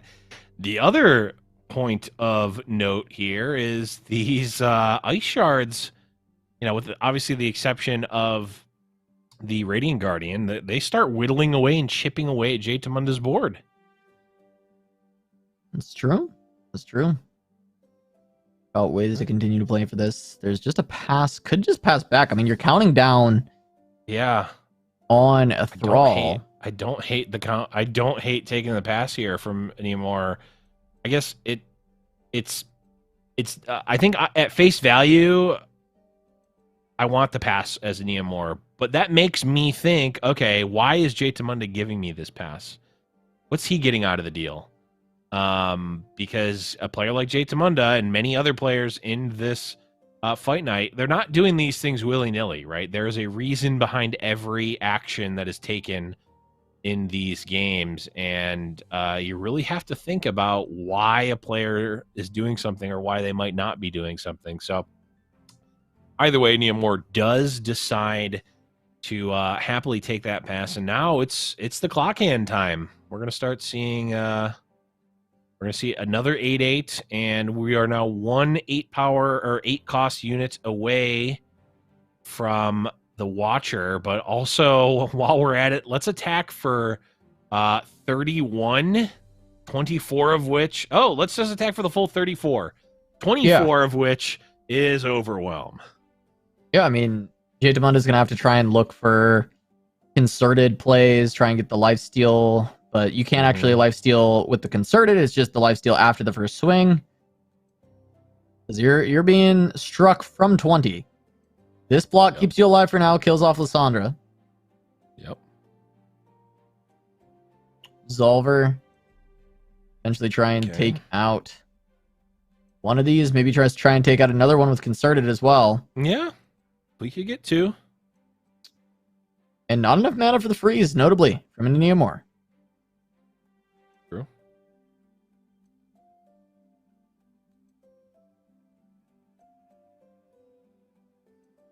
Could even use Sharp Sight and just keep the Radiant Guardian alive. Or just block like this. Yeah, this also keeps Radiant Guardian alive.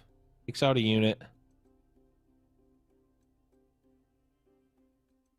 There's the Concerted.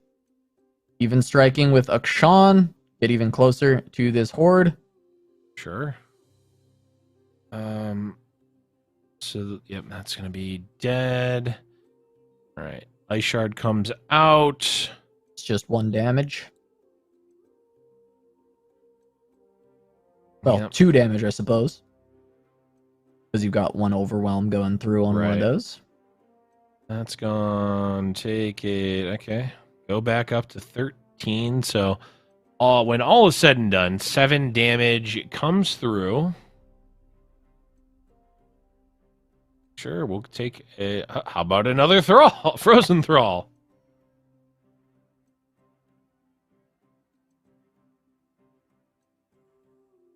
No ways to speed up the countdown on this one, though. Not yet, at least.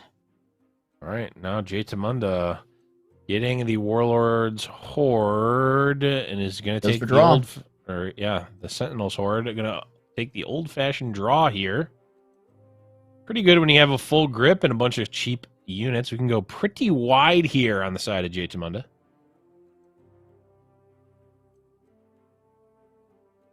It's going to see an avalanche off rip, try and deal with some of this.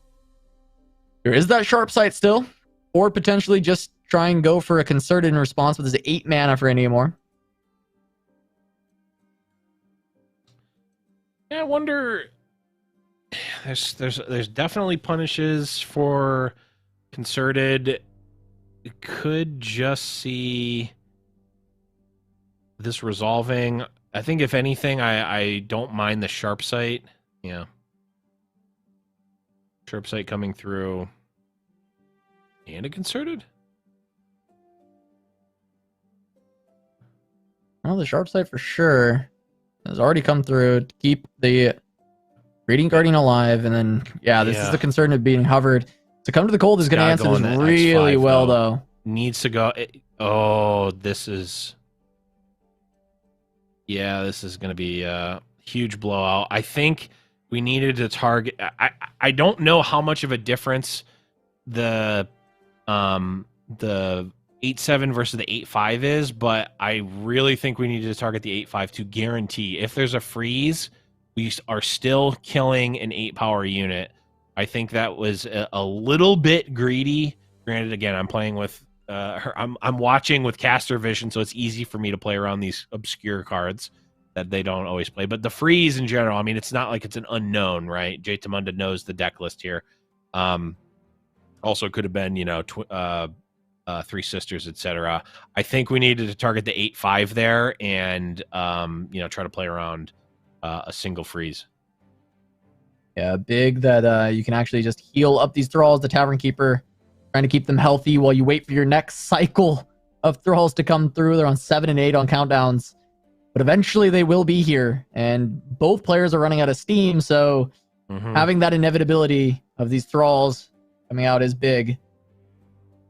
Yeah, the Thrall's coming out, and then when that happens, when the next Thrall comes out, the Watcher also going to be 0 mana.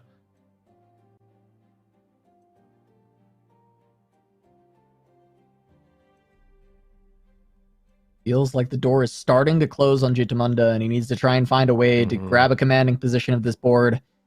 That Horde countdown is also big on his side. It's not just a Neomor who has good countdowns, but yeah, Jaitamunda probably wants that to be enabled long before those Thralls actually crack.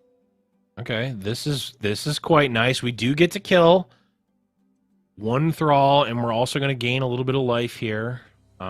It's also, I think, likely eating a 3/3. I don't know if a Neomor can really afford to take 6 here.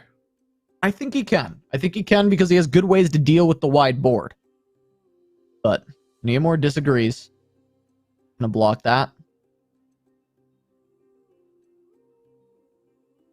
Yeah, with the token coming back to Neomor, I figured with having Blighted Ravine, having the Avalanche, having the Ice Shard, he could afford to take a little bit of extra damage there.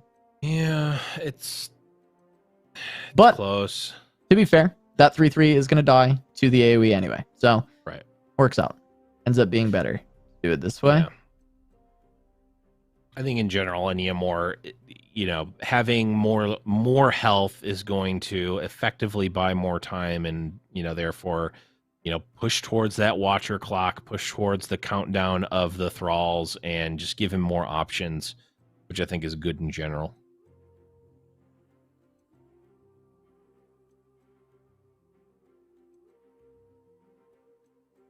And we likely see Ravine and Avalanche just clear up everything. Yeah, that's definitely what Neomor wants to do. The problem is, like, there's still there's effectively 2 unknown cards in Jaytamunda's hand. And Neomor, I think, would love to get a little bit more value out of these board wipes, because right now, Neomor just really can't do much. Can't really do anything else, and is not going to be able to get any value out of this, because the Blooded Ravine coming down just means Jaytamunda is not playing anything this turn.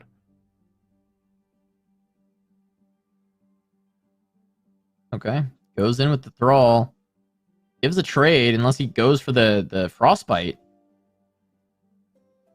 Yeah, this is interesting, because the Thrall was going to survive this board wipe. Yeah, I mean, I suppose you're going for a Frostbite or a Fury. I mean, okay.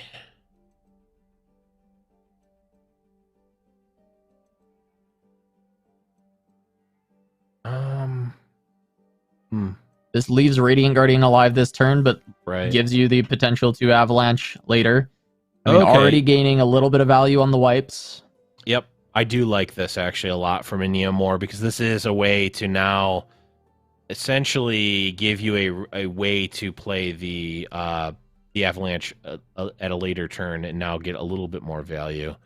So I think this is going to be quite good. The issue is, you play it now, do you wait for an attack? So get an attack coming through, going to block, trade. We will clear board. Although I don't know that we need to do this now. We maybe could have played a Promising Future just as an action pass. I don't think there's any reason to play that at that exact time. He's dead. And Eamor's dead. That's game. Yes, he is. Yep. Another reason why playing the Avalanche at that exact action, I think, like, you can play. You could play Promising Future. You could just pass. That's okay though. Yeah. So Jaytamunda, I mean, there's 8 mana left on his opponent's side and 3 cards. Yeah. 2 of which are unseen.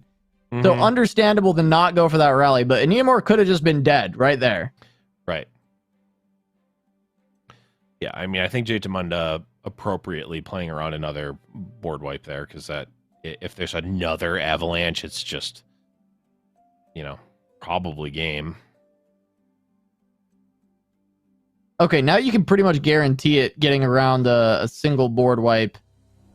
You can rally now, and then you play 1 Waking Sands, and then if they don't Avalanche, you kill them, and then you play the other Waking Sands.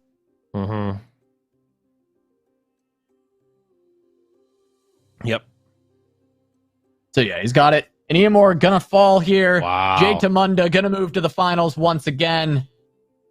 Just continuing a Runeterra over fight. And taking this 2-0 over a Neomor.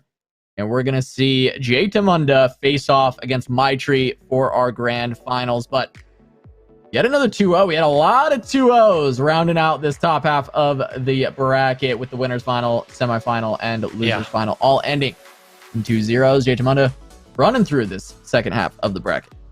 I actually, I don't hate to harp on it, but I don't necessarily need to bring it up as much as I do. But actually, I do, because Jaytamunda, just these little tiny plays, these micro plays that get little bits of advantage, they add up, and we see these. I mean, we see these 2-0s from Jay Tamunda, but did that game feel like a 2-0? No, it felt No, super close no. the whole time. But that's Jay Tamunda. It's, you know, it's death by 1,000 paper cuts with him. He does all these things so well that lead to these little advantages, and then we see these plays. Like, that was, everything always looks sloppy, but it's so methodical and calculated when you really look at it with a trained eye and you're really looking at the gameplay. It's absolutely masterful. Well, Jay Tamunda and Maitri are the ones invited back to next week, but they got one more match to play. Grand finals coming up. That $50 money match between these two coming up in just a moment. Don't go anywhere. Fight Night Legends returns after this.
Welcome back to Giant Slayer's Fight Night Legends presented by Wisdom. I'm Casanova, joined by Blevins. And we're here, Blev. We're at the grand finals.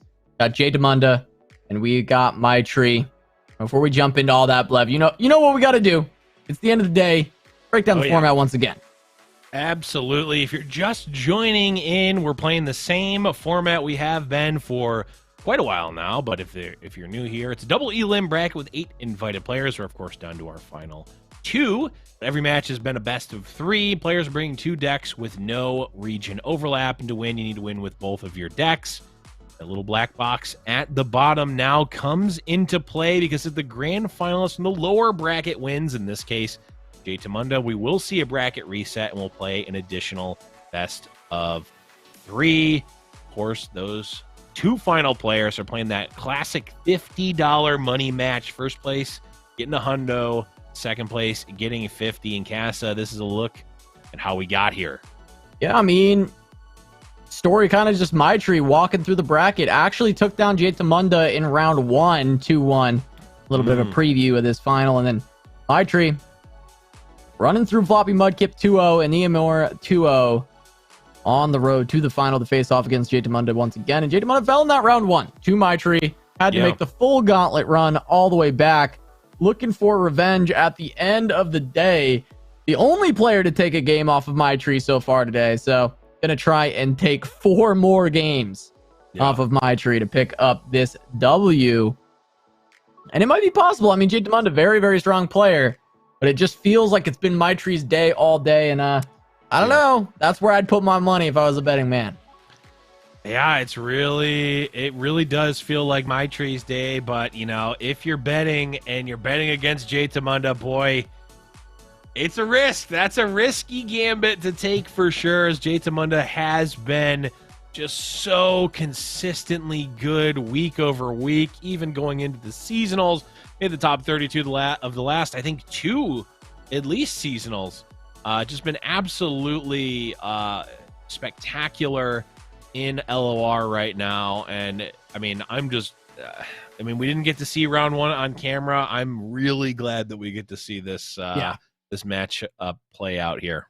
Yeah, we're getting the rematch, the run back. Jay Demunda trying to take this one down, but My Tree's play has been impeccable all day, and we're going to see one more matchup.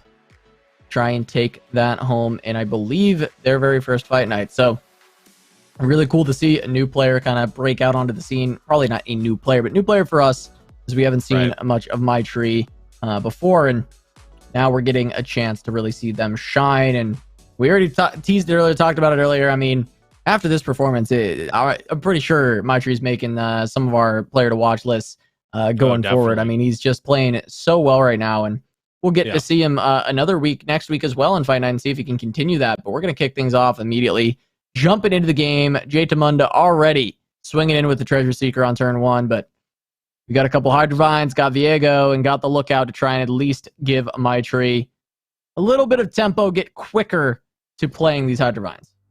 Yeah, 6-cost Hydrovine certainly makes a pretty big difference. That My Tree not looking to take the block quite yet. Decides instead to wait, or sorry, take the attack rather. Is going to potentially be able to block a little bit more here. A couple of options actually. Could Vile Feast, could Conch Palm. I almost let this attack happen. I really like just the Vile Feast on the Treasure Seeker, and then you can just chump the 3/4 with the Spider. And then it sets up your next defensive turn to Conch Palm whatever the bigger thing is and block out the 3/4 with the Concussive Palm unit. But instead, gonna go for this line of play. My Tree goes for the Conch Palm, holding on to the Vile Feast. Right. Maybe ping off a barrier or a spell shield down the line. There's a spell shield already. The weird thing about that sequence was, if My Tree was happy taking that exchange, his Lookout for the 2/1, I'm wondering why that there wasn't an attack, because effectively that block happened or could have happened on the attack for My Tree, which we'd be in the same exact scenario right now, except there's some worlds where J-Tamunda doesn't block with the 2-1 for whatever reason, and you just get an extra proc with the lookout. So it's a little more complicated than that, but I do think if Maitri was happy with that exchange in general, this is huge. Yeah, Cataclysm on a quick attack unit. Attack. Yeah. And through taking out Viego. Fortunately for Maitri, there's another Viego and the Hydrovine coming down on 6 and 7. Yep.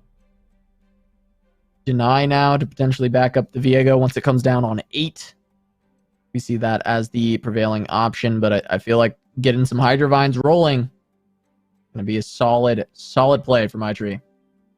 Can't really go too wrong with it, other than, I guess, if there is concerted strike, that's pretty brutal for Maitri. If the Hydrovine just goes down, we get a bunch of damage on towards Sivir's level up. But hey, we're out of concerted strike range, so down comes the Hydrovine at reduced cost. Not something that J-Tamunda was necessarily playing around. Obviously, it's not known which card was reduced. There's an atrocity. A win con in and of itself.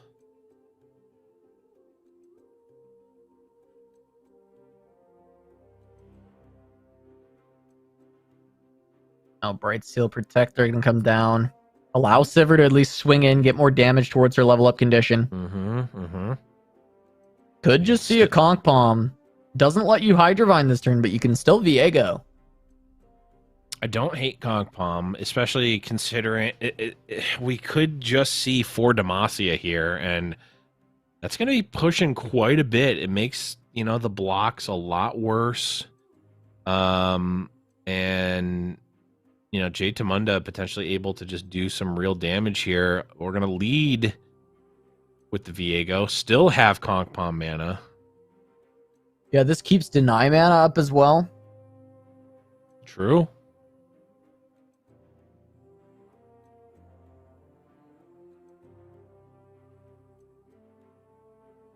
Depending on what is in J-Tamunda's hand, I don't hate just sending in now.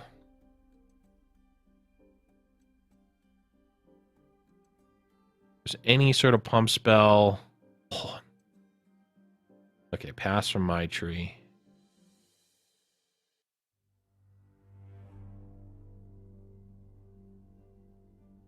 There's the initial swing. I mean, Sivir's leveling up. Feels like for sure. Feels like it. Not exactly sure what she's at, but definitely feels like at some point on this line she will be leveling up. It's 15, 18, 21, 23 total damage.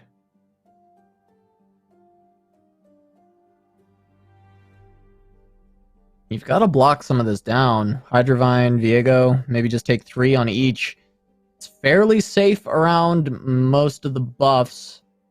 Yeah, it would need to be something like more than just sharp sight.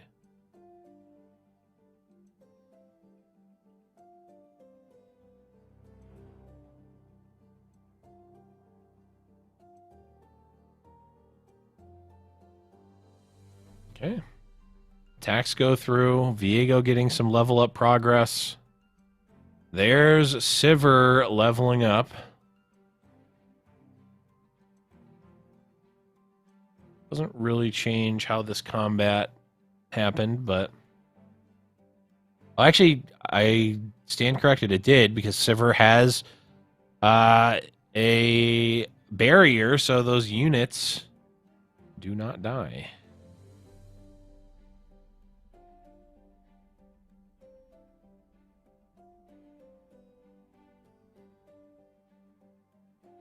There's just going to be a lucky find.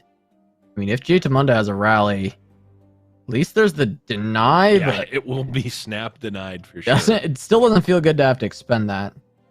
Also, this hand is just hanging out in front of the board right now. Yeah, who needs to see the board? We know, of course, it's a Hydrovine and a Viego at, let's see, 7, 3, and I'm not even going to try to guess what Viego's at. Pretty sure he's at 7-3 as well. There we go. There's the rally. Here comes the deny. Gotta be right. There's no way you let this through. Yeah. Conk Palm is helpful.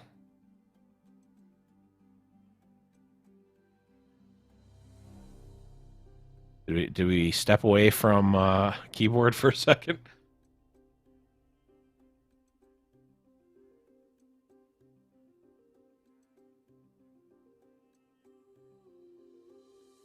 There's the deny. Okay. There's the deny.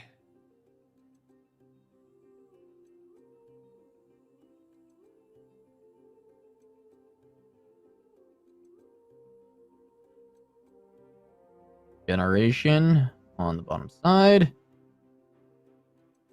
Gamavoran is the draw. Going to continue to summon more of these encroaching mists. Yep. Try and get Viego to that level up. Yeah, because, I mean, like we've seen a couple of different times tonight, Viego level up really will, you know, it kind of puts a period at the end of any sort of statement or rally or whatever that opponent is trying to do, right? Viego, leveled up Viego goes, any plans you had of winning via combat? They're not going to happen. All right, there's the Spear Leech onto that encroaching mess. Looks like there is a visual issue with the hand, but it'll be fixed in a few minutes when the delay catches up. We've heard word, so yeah.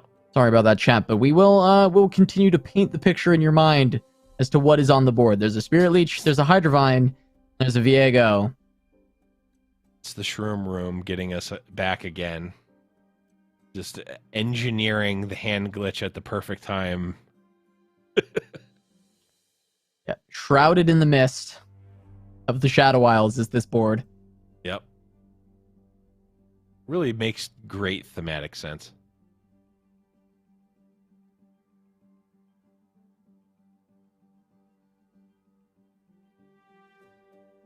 All right, so we potentially have, I mean, we've got Conk Palm as sort of a a pressure valve. We've got we've got blockers.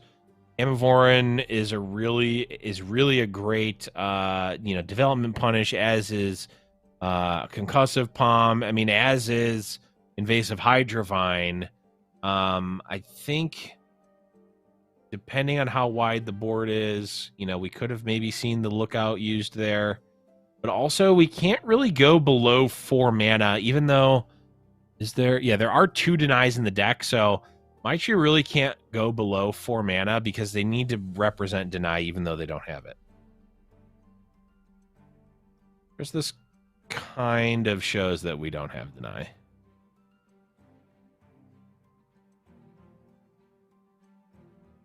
Right, there is the 4 Demacia.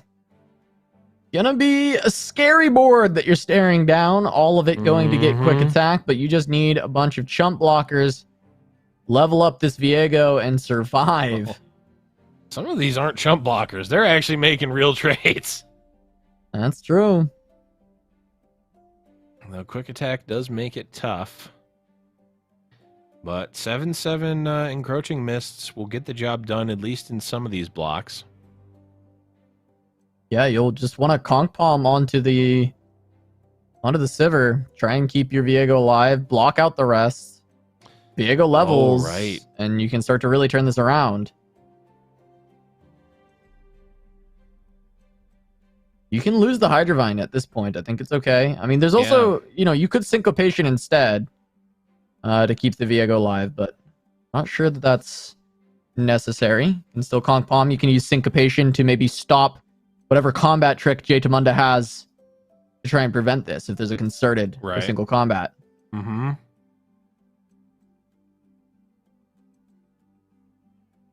Yeah, and as the dust settles, everything on Jay Tamunda's board is going to die with the exception of the Sivir and the...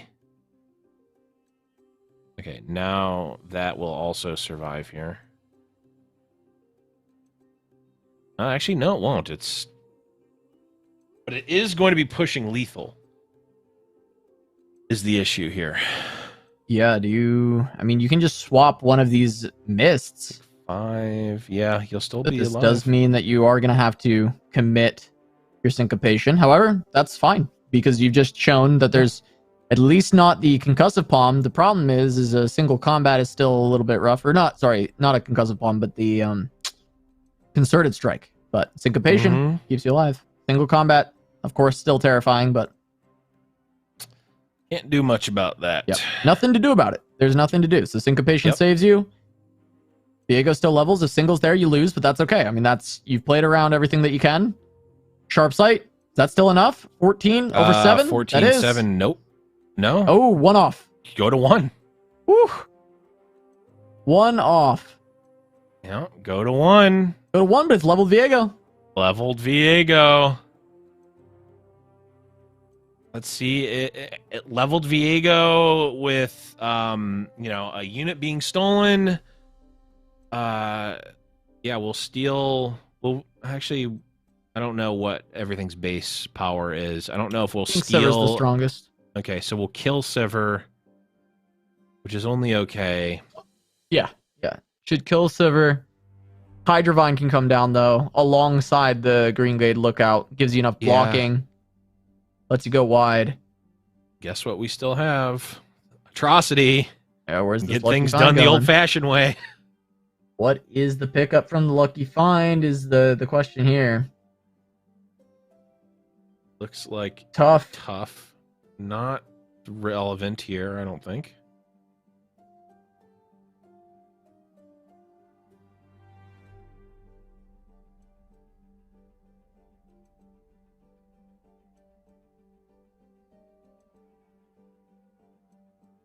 All right, Sever down. Gone. Wild Feast can grant another block or two. Not scary.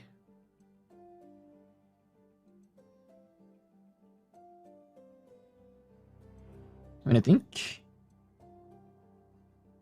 I mean, Jaytamunda needs to win this turn, right? Like, I can't really imagine getting your, like, putting forth an attack, getting it blocked out, or just, like, developing a bunch and passing is a winning line. I mean, you're just going to get...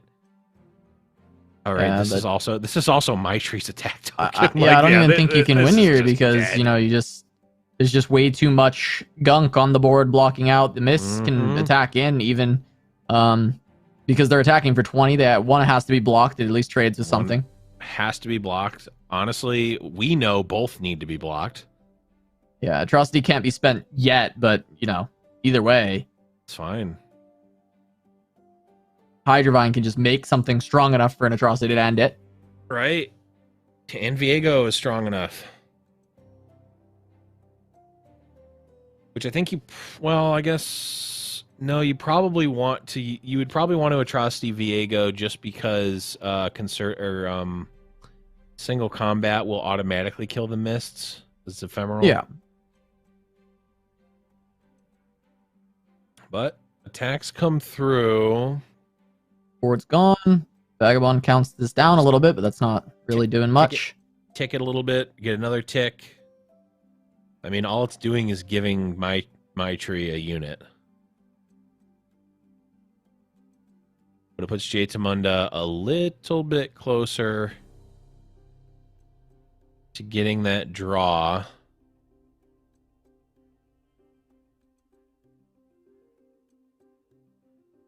Yep. There's only 2 cards in hand. One of them's a Waking Sands. That unit is stolen. Oh, don't cast that card. All right.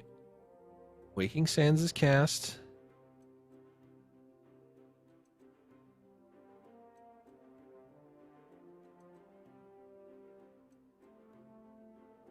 I don't see much of a reason to do anything but hit the pass button on the side of my tree.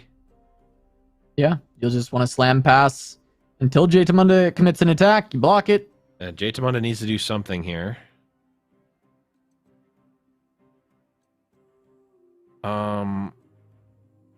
If okay, Absolver.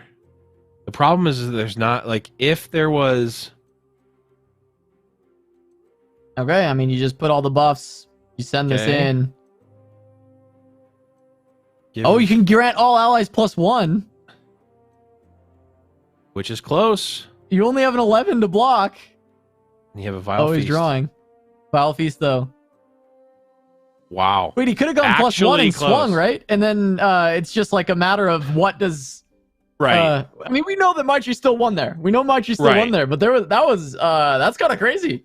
He didn't go for the +1. He went for a draw. Presented lethal. Yeah, he could have presented that spot. That's crazy.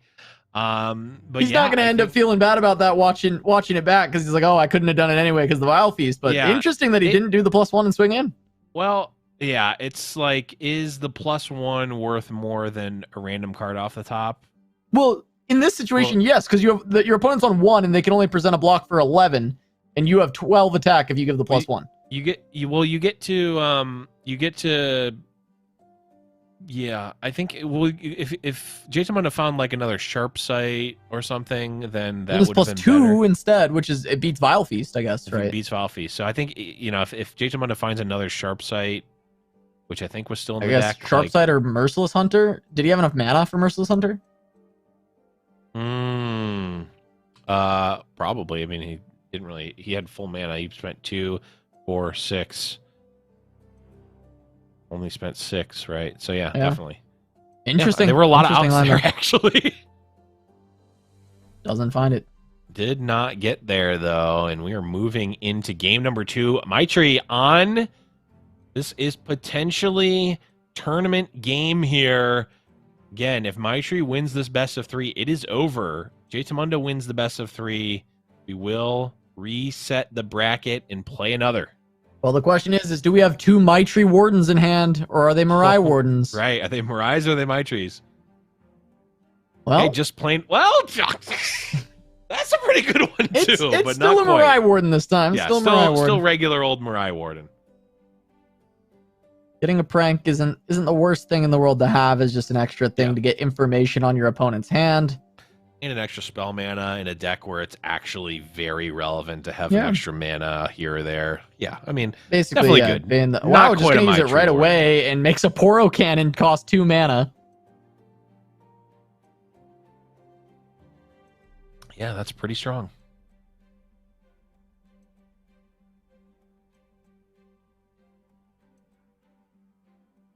Okay. I mean, the game plan for Maitri here, pretty straightforward, and there's no, board wipes or anything. Okay.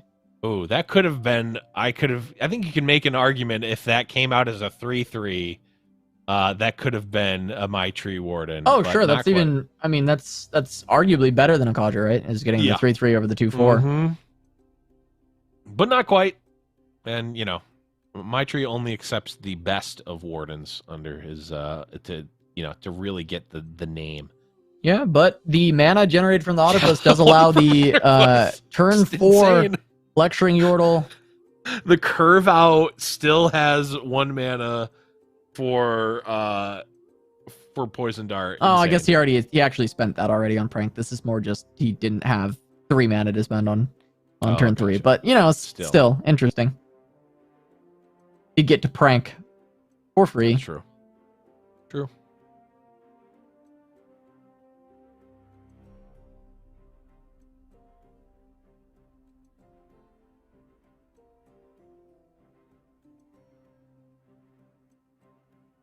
Jtamunda gonna develop Draven.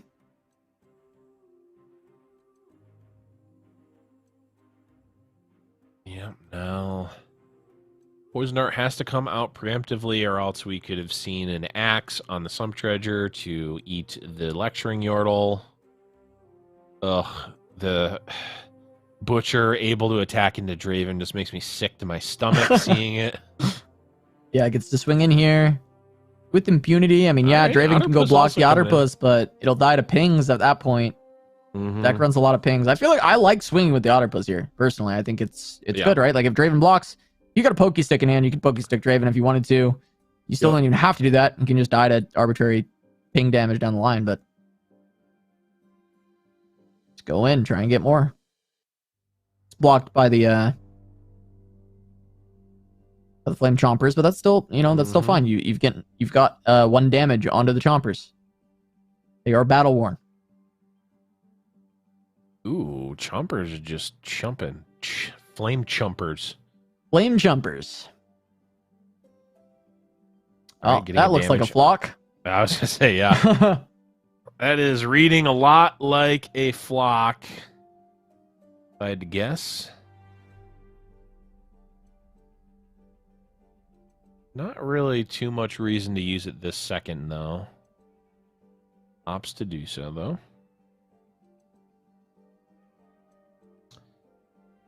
I'm trying to see, let me take a look at the deck. Is there any punishes for waiting on that? I guess maybe just could just make it Rainier, right? Kill Draven, deal 1 to the face. Hate it. Work towards your GP. Inventive Chemist as the follow-up. Feels pretty strong. Bank 2 mana with a Pokey Stick in tow. Yeah, with Pokey Stick, and you'll now have Draven, or not Draven, you'll have Gangplank into Pokey Stick on your attack. That Pokey Stick will be doing 2 because of the keg. Feeling pretty good right now if I'm my tree. 3 of 5. 4 Draven. Why am I saying Draven? 4 Gangplank. Shroom. There's 4. Would have liked to have had that on another turn, but that's okay.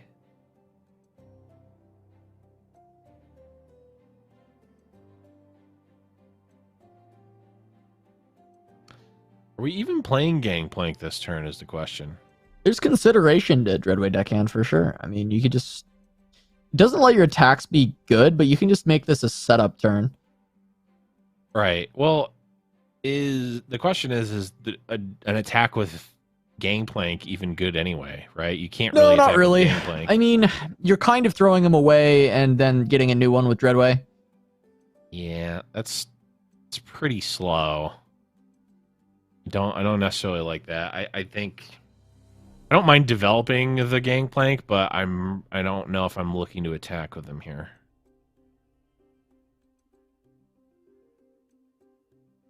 Well, considering a Twin Blade Revenant, I almost want to swing now because, well, maybe not so much. No longer has Challenger, so yeah. Gangplank can sit in the back line if he wants. That's true. He can vibe. I always forget that. New changes are always, There's a Scion, though, coming down leveled. Yep. TF was picked up just in time, though. Can just gold card that, if you so choose. Feels like you kind of want to. Especially considering that Scion can pull the keg, and that's... Whew, that's not great for you if you're my tree.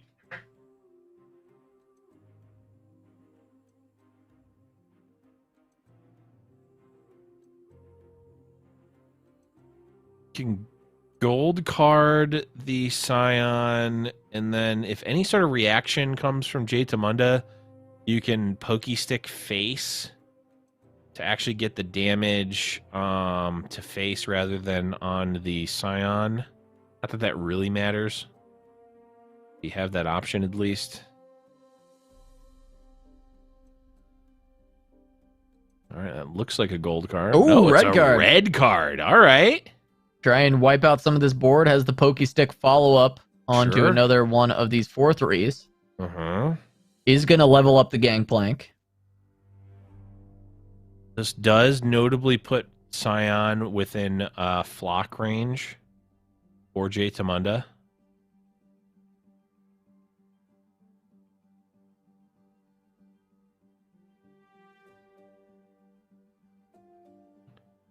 Okay. GP though. And my tree saying I'm the aggro here. I don't care that you have a Scion. I don't care that you're attacking for 18 here. I'm the aggro right now. Yeah, you have to block some of this. Maybe Inventive Chemist on the 4-1. Yeah, just Pokey Stick as well. You take the 10. Sure. You fire back on your next attack action. Can you beat Flock here is my question. Well, you'll 10. probably be you can still block sacrificing a and die. Gangplank and do it. Yeah.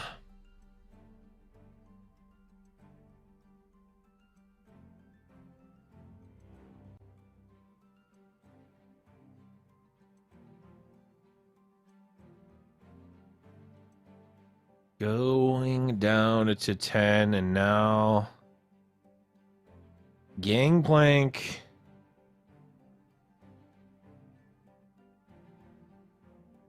Coming down. Are Gangplank going to be creating Harpoon off the top? That would answer a that Flock definitely so can be easily. Flock. Yep.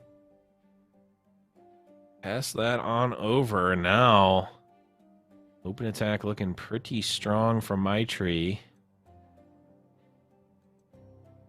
Although there is still the, you know, the issue of, you know, the rally for Jaitamunda being created here. Yeah, there's... I mean, Dreadway still keeps up enough mana for Harpoon to kill off the second Scion. So you can play Dreadway, try and push all the extra damage, and still have Harpoon. I don't hate playing Dreadway, I'll tell you that much. Especially considering you'll have two parlays in hand. Yeah, 2 Gangplanks. Try and finish off that last bit of damage. Yeah, if you don't need to use the Harpoon. I mean, this is huge, right? Yeah, this might be game. This would be four Anivia damage with the Gangplank, which is going to kill the Scion. And some Dredger, though. I mean, you still get the Phantom block, which is good. Yeah, just come in with everything. Send it. Everything's doing 1,000,000 damage. Should just be game. I mean... It certainly feels like it's 7 going to be mana? hard to live. And we have Get Exciteds for sure, right? The double parlay, just... If we can kill... Well, if we could kill Dreadway, I don't think we'd be blocking it.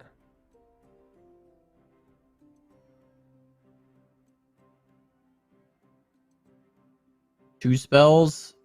Getting ready to go on the stack. If it... No, there's a surrender. That's Jaitamunda My surrendering. tree picks up the Fight Night victory. 2-0 over Jaitamunda. Both of them will be back next week, but that's that extra bit of money going to my tree. He gets a Fight Night title to his name in what I believe is his first Fight Night. And this is a player that we're not going to forget this name. But this guy is playing out of his mind all day. And takes it home once again at the very end. Beat Jaitamunda in round 1. It was a closer that time around. It was a 2-1 in round 1 this time around. 2-0. Jaitamunda almost got there, but just my tree. This lineup, this play is just too much. My tree takes home. Yeah, I mean, it felt like the sort of Bandle Pirates TF Gangplank really was solid, very powerful deck, but the Viego Thresh just it seemed like he played that at another level. It just was so good. My tree taking that one down 2-0.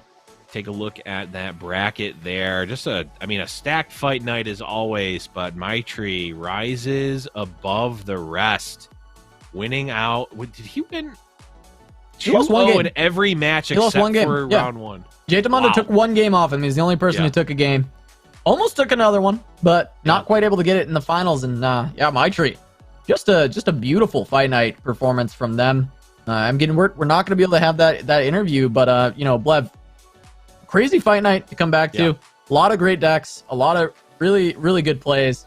A lot of people that I'm looking forward to seeing with the seasonal season coming back around next couple of weeks. And Blev, do you have any last thoughts for today?